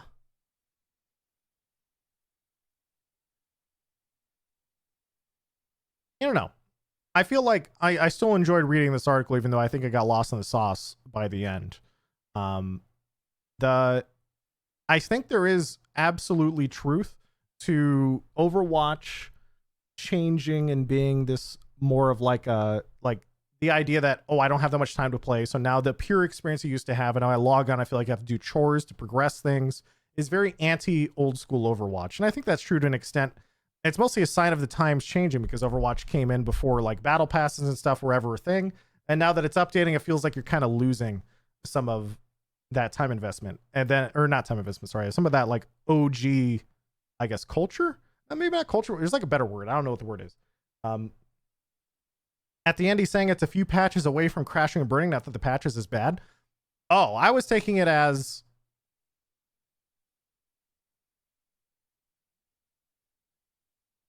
I'm trying to find the patches one. Oh, it's just a series of misguided balance changes and monetization systems away from flatlining. I see what you're trying to say. He's trying to say that they're just going to fuck it up with balance patches. I don't consider balance patches to ever significantly change a game one way or another. Unless they like really fuck up, which is very rare.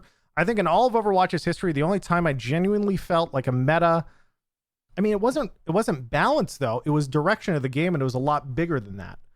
Right? So like GOATs and Double Shield, for example, were balance issues, but they weren't really balance issues as much as they were that new characters came in that significantly changed core gameplay. Like stuff like Brigitte walked into the game. Brigitte was one of the first healers that was really, really big in passive AoE healing.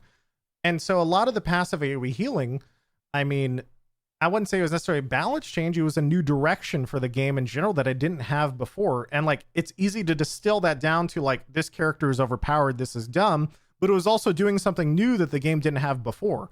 And so I felt like it was more closer to say that I didn't like the new direction to the game rather than the balance necessarily. But yeah, overall, I'd say this article, I think it got like, yeah, sure. There's a lot of stuff I disagreed with it. Like there's a shit ton. And I think there's a lot of stuff either is very dramatic or bad take, but also, I mean, in the general, like when articles come out about games I know way too much about, I think like it did an okay job, like a solid okay.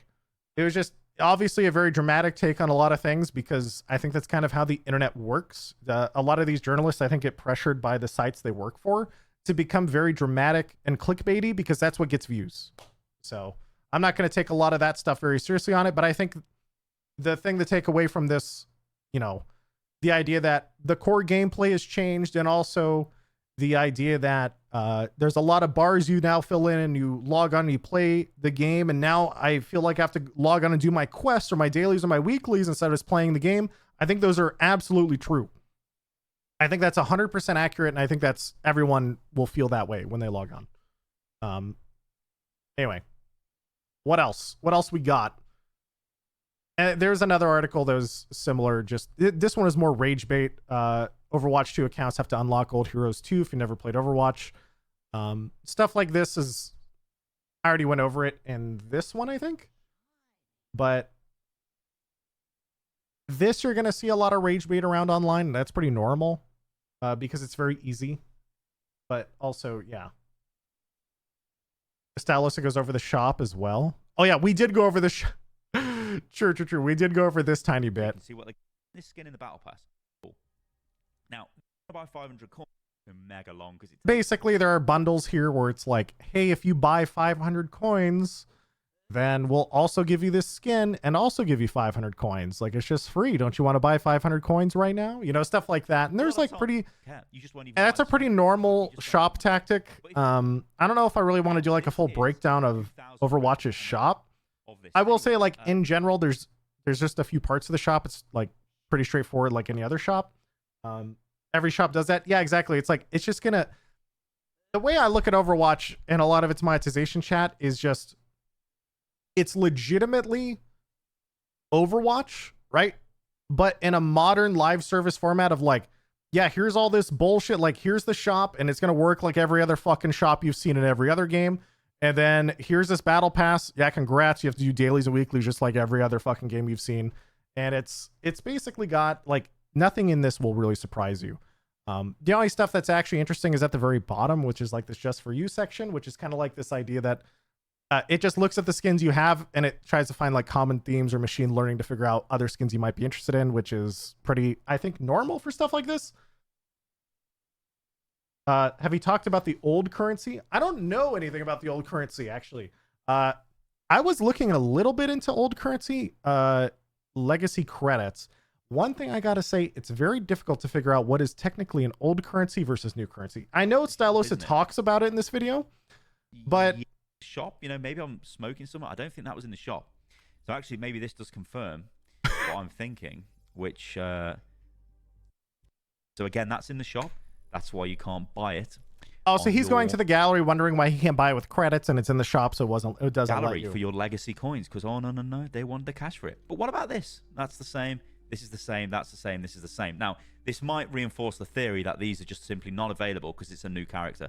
So you can never spend any of this currency on the skins. Oh, However, he's saying, is it like you bugged? Can he on not these, spend? Right? So it's really weird, and I'm a bit confused. They're not very clear in explaining this, but these, I can buy them.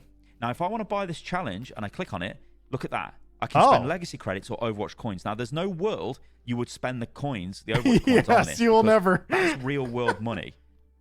This isn't. This is from Overwatch 1. So you can actually get quite a lot of stuff. So I would be able to get all of these emotes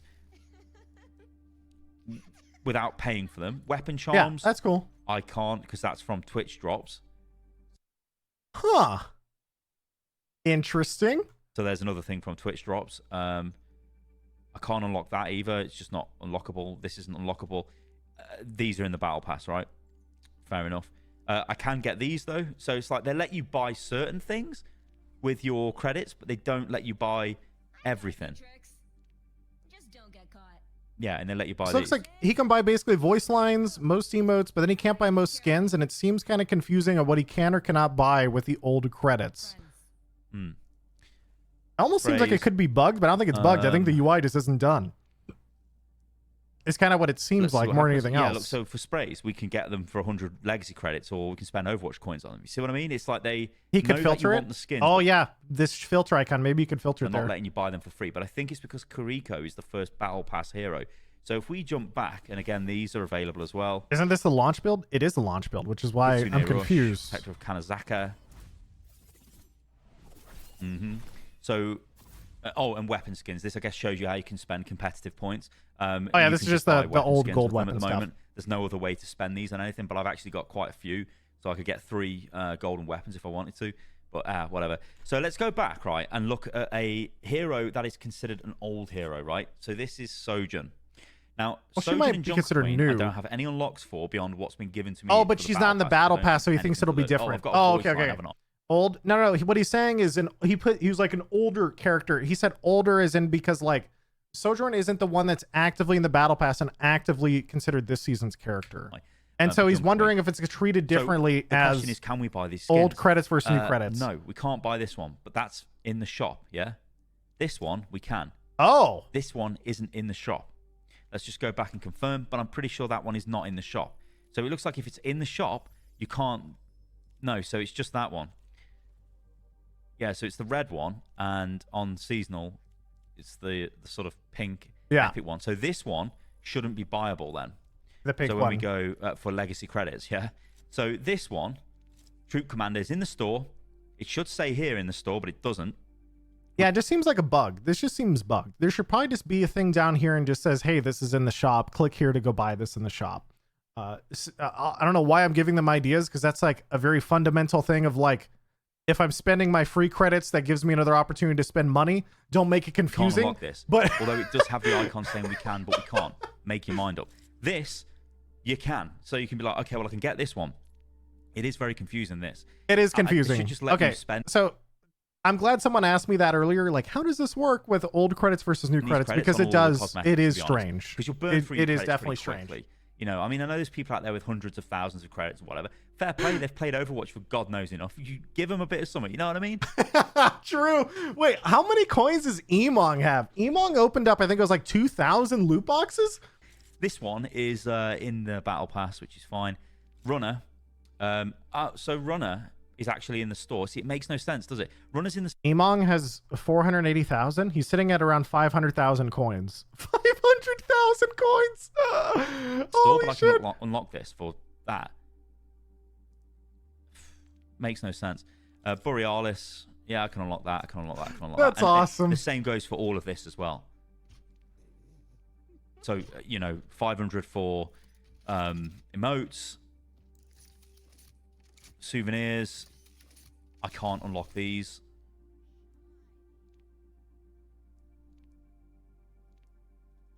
Maybe they'll be in the store or something. I don't know. Winner. He says store or something. Would some of these be in the battle pass, but appear in the hero gallery because the hero gallery shows everything? I don't think so. Well, it could be. Maybe that's why, and that's why it's locked. It just like the warning that says, "Hey, this is in the battle pass," or like, "Hey, this is in the shop." Both of those are just not appearing in this current build that Stalos is playing. Battle pass is the shield icon. Yeah. Oh yeah, you're right. Available in the battle pass. Yeah, the battle pass ones are already listed. Yeah, I'm dumb. Okay. Yeah, you're right. You're right. Now I'll show you Junk. Well, Because the battle pass has an icon and a warning, but the shop doesn't, so it's confusing. Show That's you all. an old hero, right? Let's say Doomfist. So if I go to skins for Doomfist, what is available? Right. So Carbon Fiber is a skin from an old Overwatch event. I think that's Archives. Well, no, Anniversary. I think that is. Yeah, because that's Archives. Yes, this is one of the weird parts about some of these old skins, chat. And Blizzard has said this multiple times, but I think a lot of people will get upset at this. Chat, if you do not get old skins back in the day, they will just reappear in the shop. You can't buy them with legacy credits after Overwatch 1 shuts down. They just will appear for the paid currency in the shop. I can't buy this, but I can if it's in the shop. But I don't know if I can use some of them. Yes, I think it's only event skins or something. And I think that's obviously like, God, did you really have to go that far? legacy currency for this, or I have to buy it with Overwatch coins when it's in the shop. This is where a lot of confusion is coming from with this thing. It is very confusing because so basically certain older skins that were event skins in Overwatch 1 and Overwatch 2, even though in Overwatch 1 I can buy it with credits right now, in Overwatch 2 I won't be able to, and those will be placed in the shop, but not all skins. I think it's only maybe event skins. And so the system is very confusing. Very weird. Obviously with an S, it's only available in the shop. So if you are a Doomfist player and you want all of the skins, you have to go and buy this from the shop. It will be available nowhere else. And that's the issue, right? For an account like mine, for an account like probably a lot of you guys, like look at how many items I've got on all these heroes. Yep. I've pretty much got them all, right? Because I've played the game for so long. I've opened loads of loot boxes. I've basically got all of this stuff. Apart from Kariko, Sojourn, and Junker Queen, I've pretty much got all of the unlocks, right? So Junker Queen, this is a new hero, although she's considered old hero because everybody gets her when the game launches. She's in like a similar situation where I can't buy this because it's in the store. Wastelander, I can, which that just looks like a standard skin to me. Oh, I guess it's a skin from the cinematic, isn't it? But that doesn't look like... I don't know. It doesn't look very good for a legendary skin. I'm being a bit harsh, whatever. Punker Queen. I can buy this, but this one's in the shop. But I can just buy it here. Like, why? What the hell is that? Oh, wait, what? Okay. Wait, you're breaking my brain. No wonder why this whole system's confusing. So wait. To sum this up, some shop skins I can buy with old credits. So wait. Some new skins are in the shop, but I can still buy them with legacy credits. Some old skins that I used to be able to buy with legacy credits are now going in the shop, and I can no longer use legacy credits to purchase them. And some skins are in the shop, but cannot be purchased with legacy credits. I don't know. It's weird. It's very confusing. That's what Stylosa, I think, is trying to get across. He's showing a lot of these situations because I've been watching this clip now for like, 4 minutes or so? And a lot of it is a little bit confusing. And I think a lot of this might just be UI or like there's no easy warnings. It could just be maybe there's like a rule like, oh, a shop skin isn't exclusive to the shop if it's epic. If it's just an epic skin, you can also purchase it with old credits. And no one really knows the rules because a lot of it isn't directly told. And I think we just kind of got dropped into this release build. And so we're just kind of like, wait, how's this work? A bit harsh, whatever. Punker Queen, I can buy this, but this one's in the shop. But I can just buy it here. Like, why? What the hell is that about? I don't know. It's weird. You know, decent recolors of skins and stuff. They're all unlockable. They're all buyable. So far, it seems that the system is just very confusing. Yeah. I think, so this is the world we're going into, guys, right, with Overwatch. The store is... I don't think anything is super bad. But I think, like, what we've got is... This is a world we're moving into where you will not be able to be like a completionist and get everything. 'Cause Yes, there will be things that like, is very like, true. I don't know, who have I got like fully completed here? Some of these, I know I've got like the odd thing missing in a lot. All of my characters, like if I load up Overwatch 1, I would say most of my characters, not all of them, but most of them, I will have most things. In Overwatch 2, I don't expect that to be true anymore. I will probably not, in 2 years from now, chat, I will not have most skins for most characters. And I do think that's obviously, like some people are going to say, like by design. There's also monetization shift, but also I think it's like, I was never impressed when anyone had any skin in Overwatch 1. Nothing ever felt special. So it's like, yes, there is the monetization aspect, but also because of that, nothing ever felt special. There's practically no skins that were ever exclusive or interesting in Overwatch 1, other than just like, this is cool, I wear it, but I could also put it on because everyone has everything. And so it's a little bit of both, Most of them. except Pink Mercy or a BlizzCon skin. Yeah, there were a few very exclusive skins from back in the day. So Pink Mercy, there were BlizzCon skins that were cool. Like I have like BlizzCon 2016 Bastion or something. And so I put that one on and I'm just like the Giga Chad. I'm like, oh shit, no one has this fucking shit. And it's just like stupid bragging rights. Maybe all of them actually. Yeah, it'll be because the battle pass stuff. That's just going to be the normal reality moving forward. As Overwatch, I've got all most of Overwatch's issues, I guess I'm gonna put issues in quotes, are kind of like this idea that, you know, we're going from, I keep saying this idea, someone stop me. You're going from a system where you basically had everything and you got everything for free to now transition into a system where you're entering a normal live service game, and the culture shock is different for an audience that's going from the old to the new versus if Overwatch 2 just launched as a brand new game with everything that it is right now, no one would care. But the fact that it's coming from Overwatch 1 that had basically everything for free, it feels 10 times shit. the voice lines, but I bet you it's like, yeah, oh no. You never got everything for free. You had to buy the game. You're right. But future skins that came out during dev years later that you didn't buy, you basically got for free by playing the game.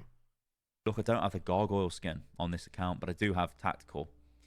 No, I don't have tactical. That's in the battle pass. So, but the point I'm trying to make is it's going to be difficult to go, I want all of Junkrat's. That was $60.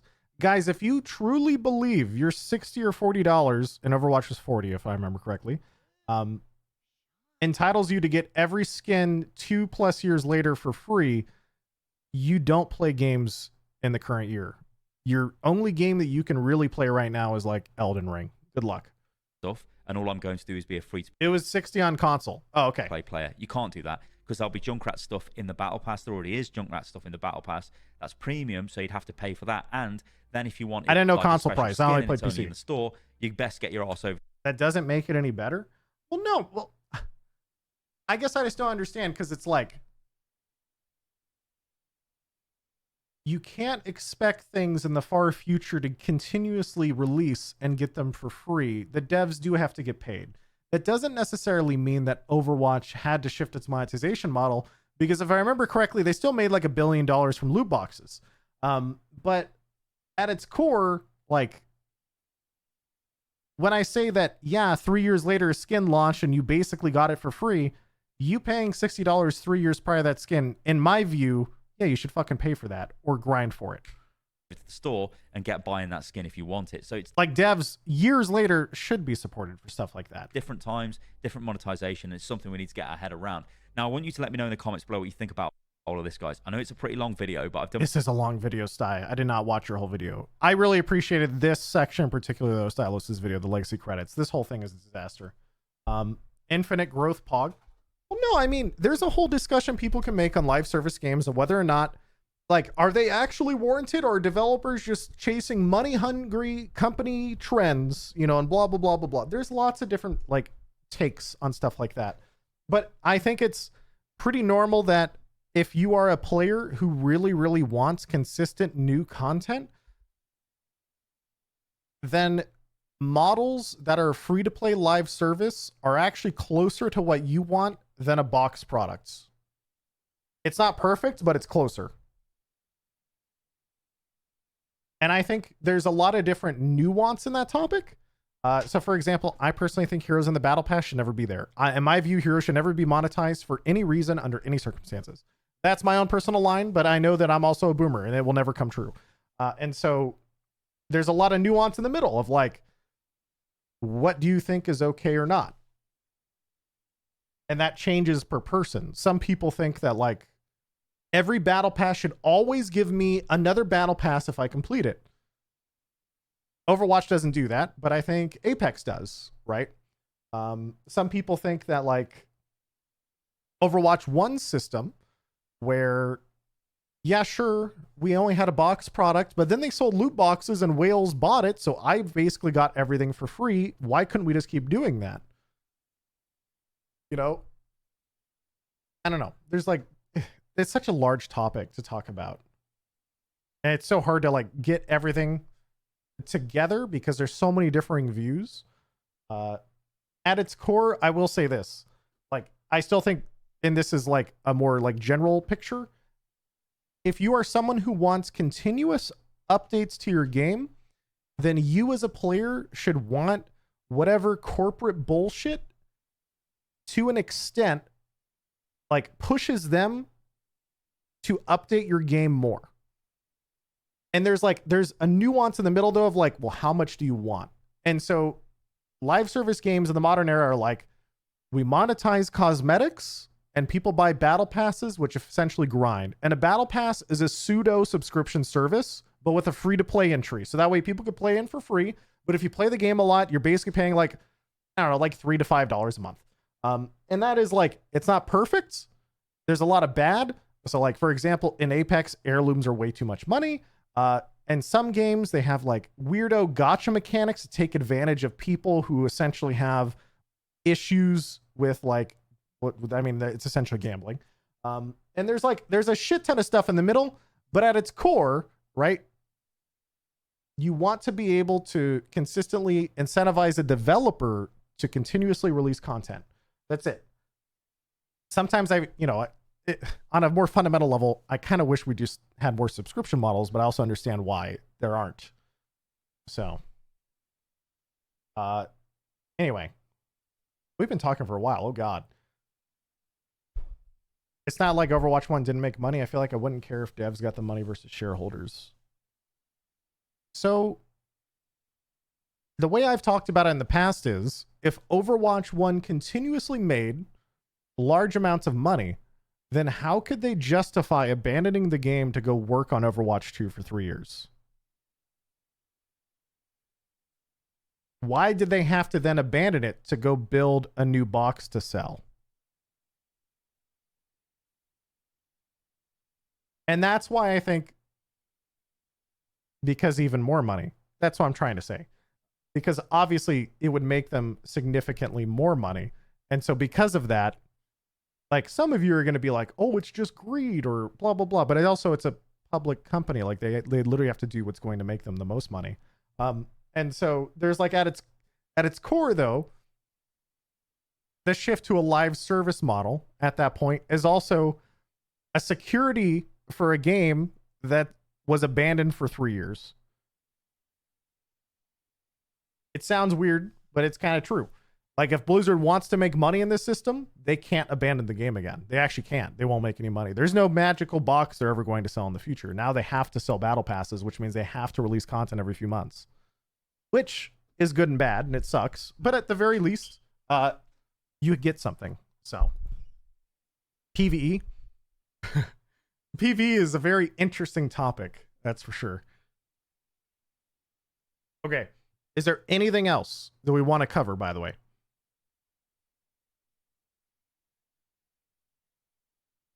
PvE exists. Chat, just remember, you'll see PvE soon. They said it's going to get launched in a seasonal cadence starting next year. So don't worry. That sweet PvP you saw will just be cut up to probably fit into battle passes. Aren't you excited?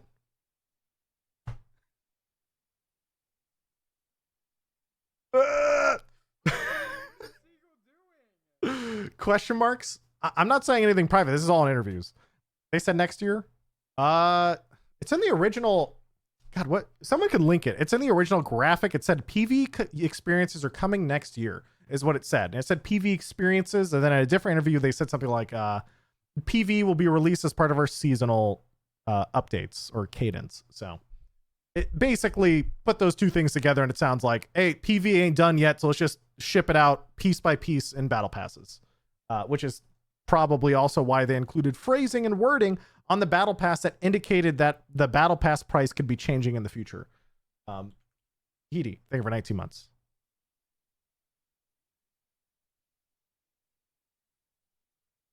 Grind to unlock the new 15-minute PV mission of PV Battle Pass 50. Yeah.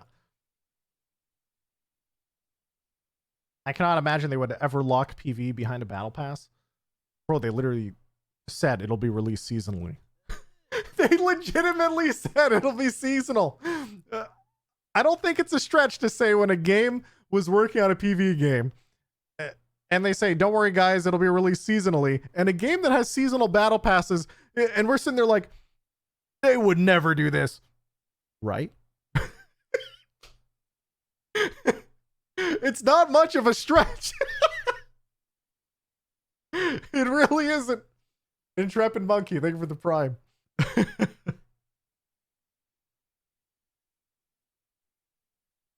They'll do it because people will buy it. Yeah, dude, I'm gonna buy that shit instantly.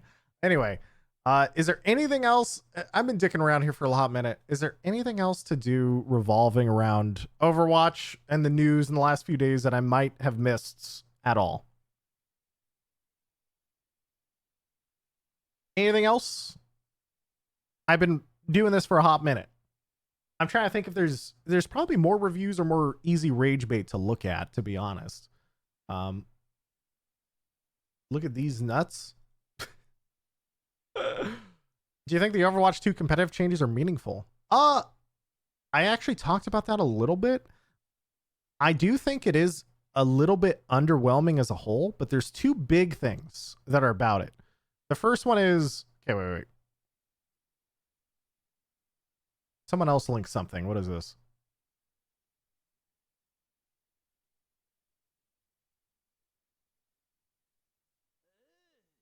First season Overwatch Foundation is something much grander, and PV arrives next whatever year. So much to look forward to. Tank Hero, Gun Insight, into season 2 themes, some skins. Season 2 mythic skins shaping up to be an excited one on par with Cyber Genji. This is sort of like a I'm excited I saw some Poggers things article so far.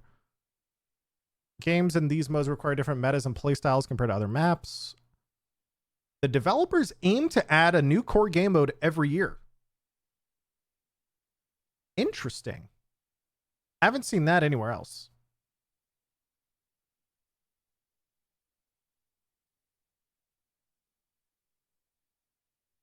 Add some big copium. I have not seen this posted anywhere else, and it wouldn't surprise me. It would be very cool. But also, I'm always a little bit wary, chat, because... Also, goddammit. I'm also a little bit wary, chat, because of, I don't want to get another 2CP. But I like more game modes in Overwatch. Game modes in Overwatch are awesome. A lot of games don't actually release consistent game modes, and Overwatch has a lot of flexibility in its identity as a game. We absolutely can have a ton of game modes. Why not? I'm down for that. I hope they actually do this. This hasn't been reported on anywhere else, so I don't think it's like super confirmed if one person comes out and says it. But I really hope they do. Takes them around a year to develop a new hero map or mythic skin. Shouldn't be too surprising if plans are shaping up for late 23 and beyond. In fact, Blizzard just started playtesting the core game mode that is targeted for 2024. Damn. I like that. Apologies for Dance Grand details. I wish I could say more. Trust me, I say there's a trove of interesting stuff in the pipeline. The 2024 lol. I mean, for those who don't know, chat, like live service games operate with a long runway. So obviously, chat, if like, how about this? Apex, for example, I want to say is like 4 seasons ahead or more, which is like a year. That is all pretty normal. Like them saying that they take about a year to pump out new hero map or mythic skin. It's not a year to prototype. They can prototype a new hero in like a day. It's all the production, everything that goes into it. Then it has to get all the skins. It has to get like everything top to bottom. Legends and Apex take 18 months. Yeah. It's Apex is actually even more because 12 seasons were leaked. Yeah. And so, wait, Blizzard Winter in chat just confirmed it. Blizzard employee actually just is in chat confirming that the devs do aim to add a new core game mode every year. Damn. Nice.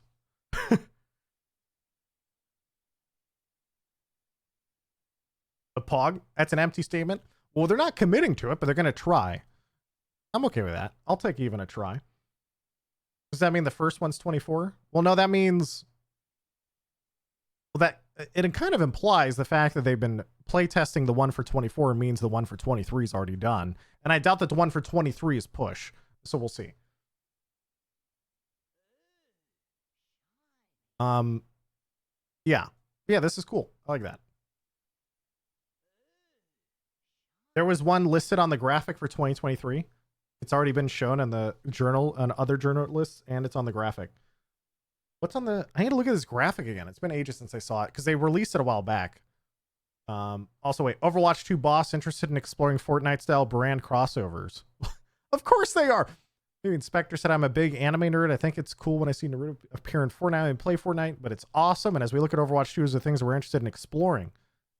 One of our key values, do it in a way that feels like a fit for the Overwatch franchise. Okay, yeah. I'm fine with all this, by the way. Chat, they're never going to be as crazy as Fortnite is and how open and ridiculous it is. But I will say, like, they've done a pretty good job with, what is it? It's like, what was that? There was a skin a while back that had a very, very, very good, here it is. This is a perfect example. I just Googled it and it brought me to clickbait, which brought me to the real shit. Bastion's brick challenge. Lego Bastion, dude, was actually nice. Like, this type of crossover is actually pretty fucking sick. Like, it's just super basic, and it's just like, dude, this is like a very tasteful way to have a crossover. And so, you know, when people look at, and I just closed the article, when people get worried about Overwatch crossovers, I hope stuff like this is more the norm in the future because of how well done this crossover was. It's cool. Control Shift T streamer. I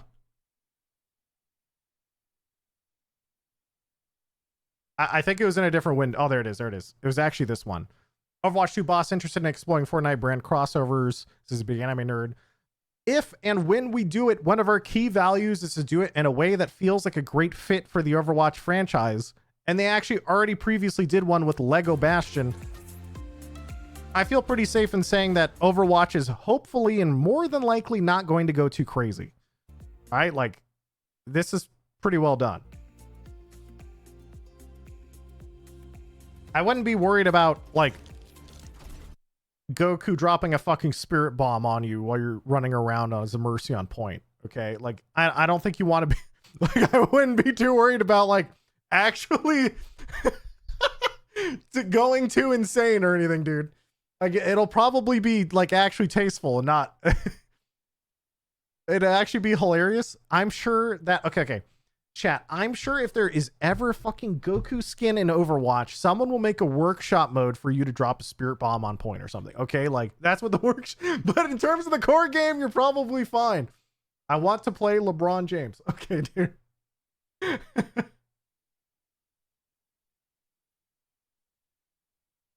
Oh yeah, and this was the graphic that was posted. Where is this? Oh yeah, it does say at the bottom here, to double confirm, 2023 future seasons, there will be new modes. It does say it. So for 3 places you have now, they're aiming to have 1 new mode a year. And it's also in the graphic. And also a dev confirmed it in chat. And it was reported on in an article as well. And also it says PvE begins in 2023. So not season 2, but hopefully season 3. Begins. Yes, begins. Whatever that may be.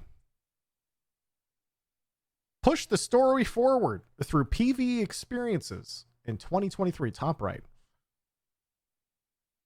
Are all seasons just 2 months? I think they're all 9 weeks to be exact. You get the idea.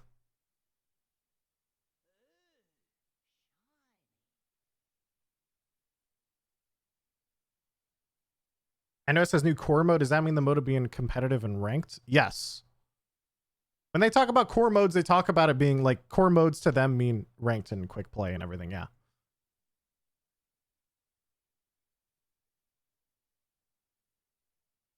Why is it Tank Hero Season 2? Streamer Bible Thump. Because I think Season 1 is Kariko, Season 2 is a tank. And then I'm pretty sure, didn't they? Aaron Keller gave a response to this. I don't remember what it was. I think he said something like, the next 3 out of 4 characters are supports, so that means the next 2 characters after that will be a support, or I might have something wrong. So like 4 and 6 are supports? Yeah, something like that. So that basically there's no DPS for a long time. It's just going to be a lot of supports and tanks. And they came out and said, like, someone probably put it together, the exact timeline that I can't remember right now. The next 2 out of the 3 characters after the tanks are supports. So tank is season 2, wait, someone just said it. Tank is season 2, season 4 is a support, season 6 is a tank, season 8 is a support. Okay, so they'll finally go to DPS again, like in a year or more. It'll be in a long time.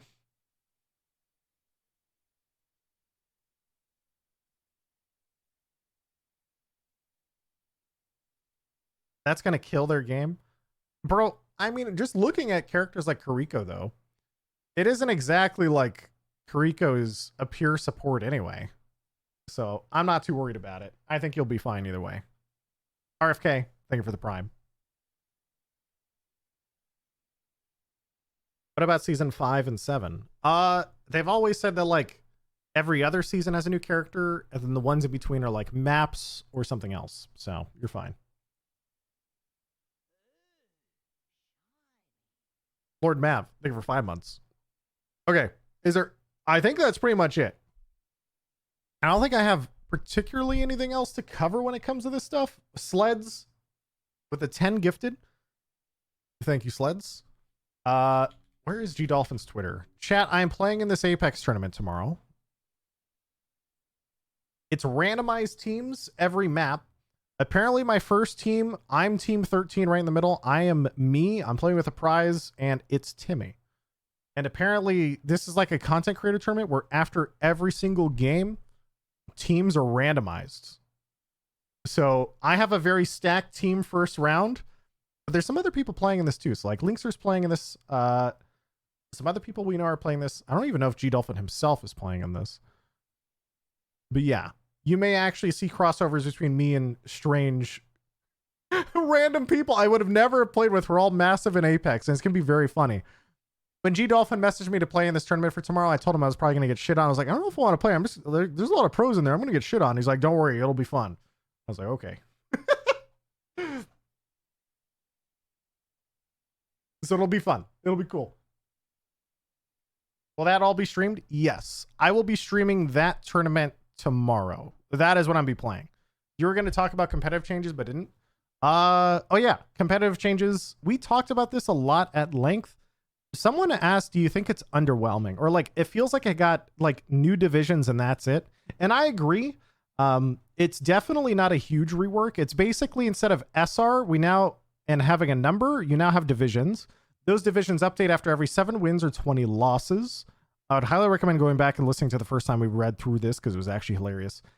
And the most important and biggest changes to this are really just MMR now decays. And there's one other piece I can't remember right now.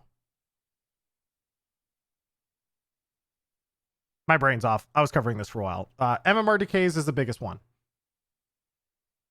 Oh, and it's a soft reset, and it's soft reset every season. So basically, it's a soft MMR reset when you play Overwatch 2 for the first time. There's MMR decay, so if you haven't logged on in ages, the game will assume that you're bad, which it should. And then also, every start of each season, you'll have to grind a little bit to go back to where you were. That's it. And they got rid of SR because it's pretty popular these days, I think, to get rid of the number. Apparently, they said something like it had too much pressure for people, too much negative feedback. When you lost, the number went down.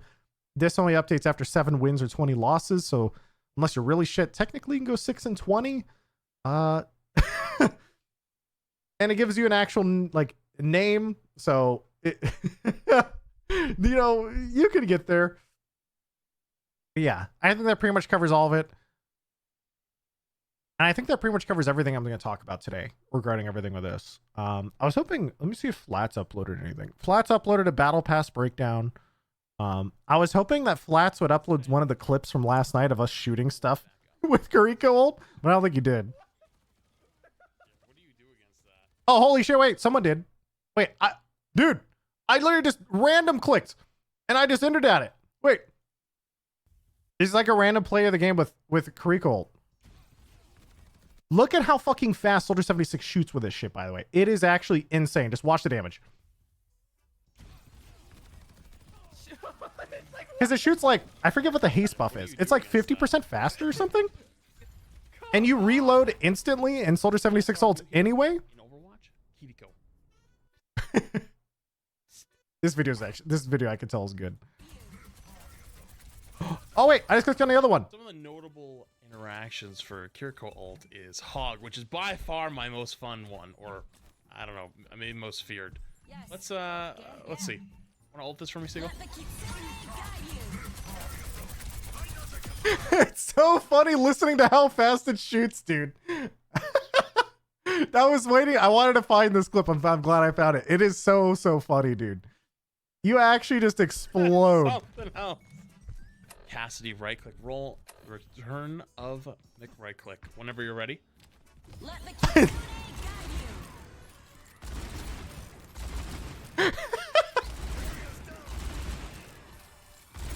Oh god, dude.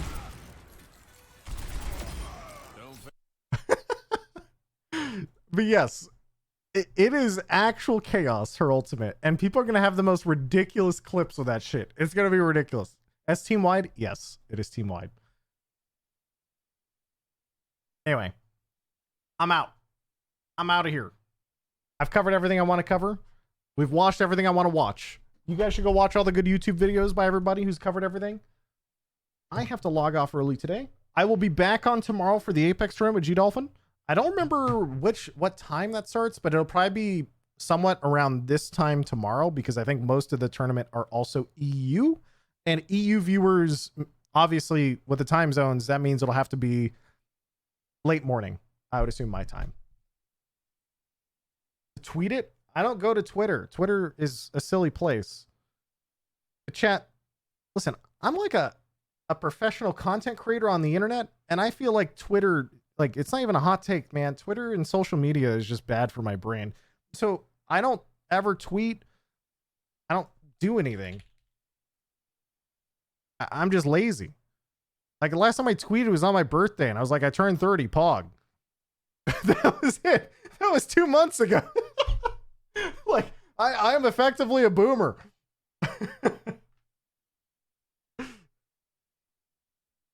So anyway, I'll see you guys tomorrow for the Apex tourney. And for all the Overwatch viewers, we will be doing so Apex tournament will be tomorrow on Friday. And then Overwatch goes down on October 2nd in the morning, which means my last day of Overwatch will probably be Saturday. And I will be doing an Overwatch stream on that day. Oh yeah! Wait, I forgot they took down the Overwatch category. I forgot. It's all Overwatch 2 now. That's awesome. Okay, wait, we're gonna raid Flats. We shall raid Young Flats. You guys all go hang out with him. Go enjoy your Overwatchies while you can before the game literally dies in a few days, before it's shut down. I'll see you guys tomorrow for some Apex, and if I don't see you tomorrow for Apex, I'll see you the day after for the last day of Overwatch, and then on release of Overwatch 2 on Tuesday. Is Tuesday? I mean, I can't imagine Blizzard. It has to be Tuesday, right? It is Tuesday. Okay. I was like, is the 4th on Monday? And the only reason I was double checking myself here, for those who play World of Warcraft Classic, randomly, for some reason, they launched it on a Monday, and I was just like, is this company okay? I have never seen Blizzard ever launch a game on a Monday or like anything big. It's always on patch day, and patch day to Blizzard is historically always Tuesday. And I was sitting here, I was like, I double check. I was like, there's no way. Yeah. Anyway, the new expansion is also on Monday. What the heck? Wait, you're right. The new World of Warcraft expansion is on the 28th of November. You're right. That is Monday. That's so weird. I wonder what's, I hope they're okay over there on the WoW team. All right. Have a good time with Flats, everybody. Those spam hearts on his chat. I'll see you guys later. Peace.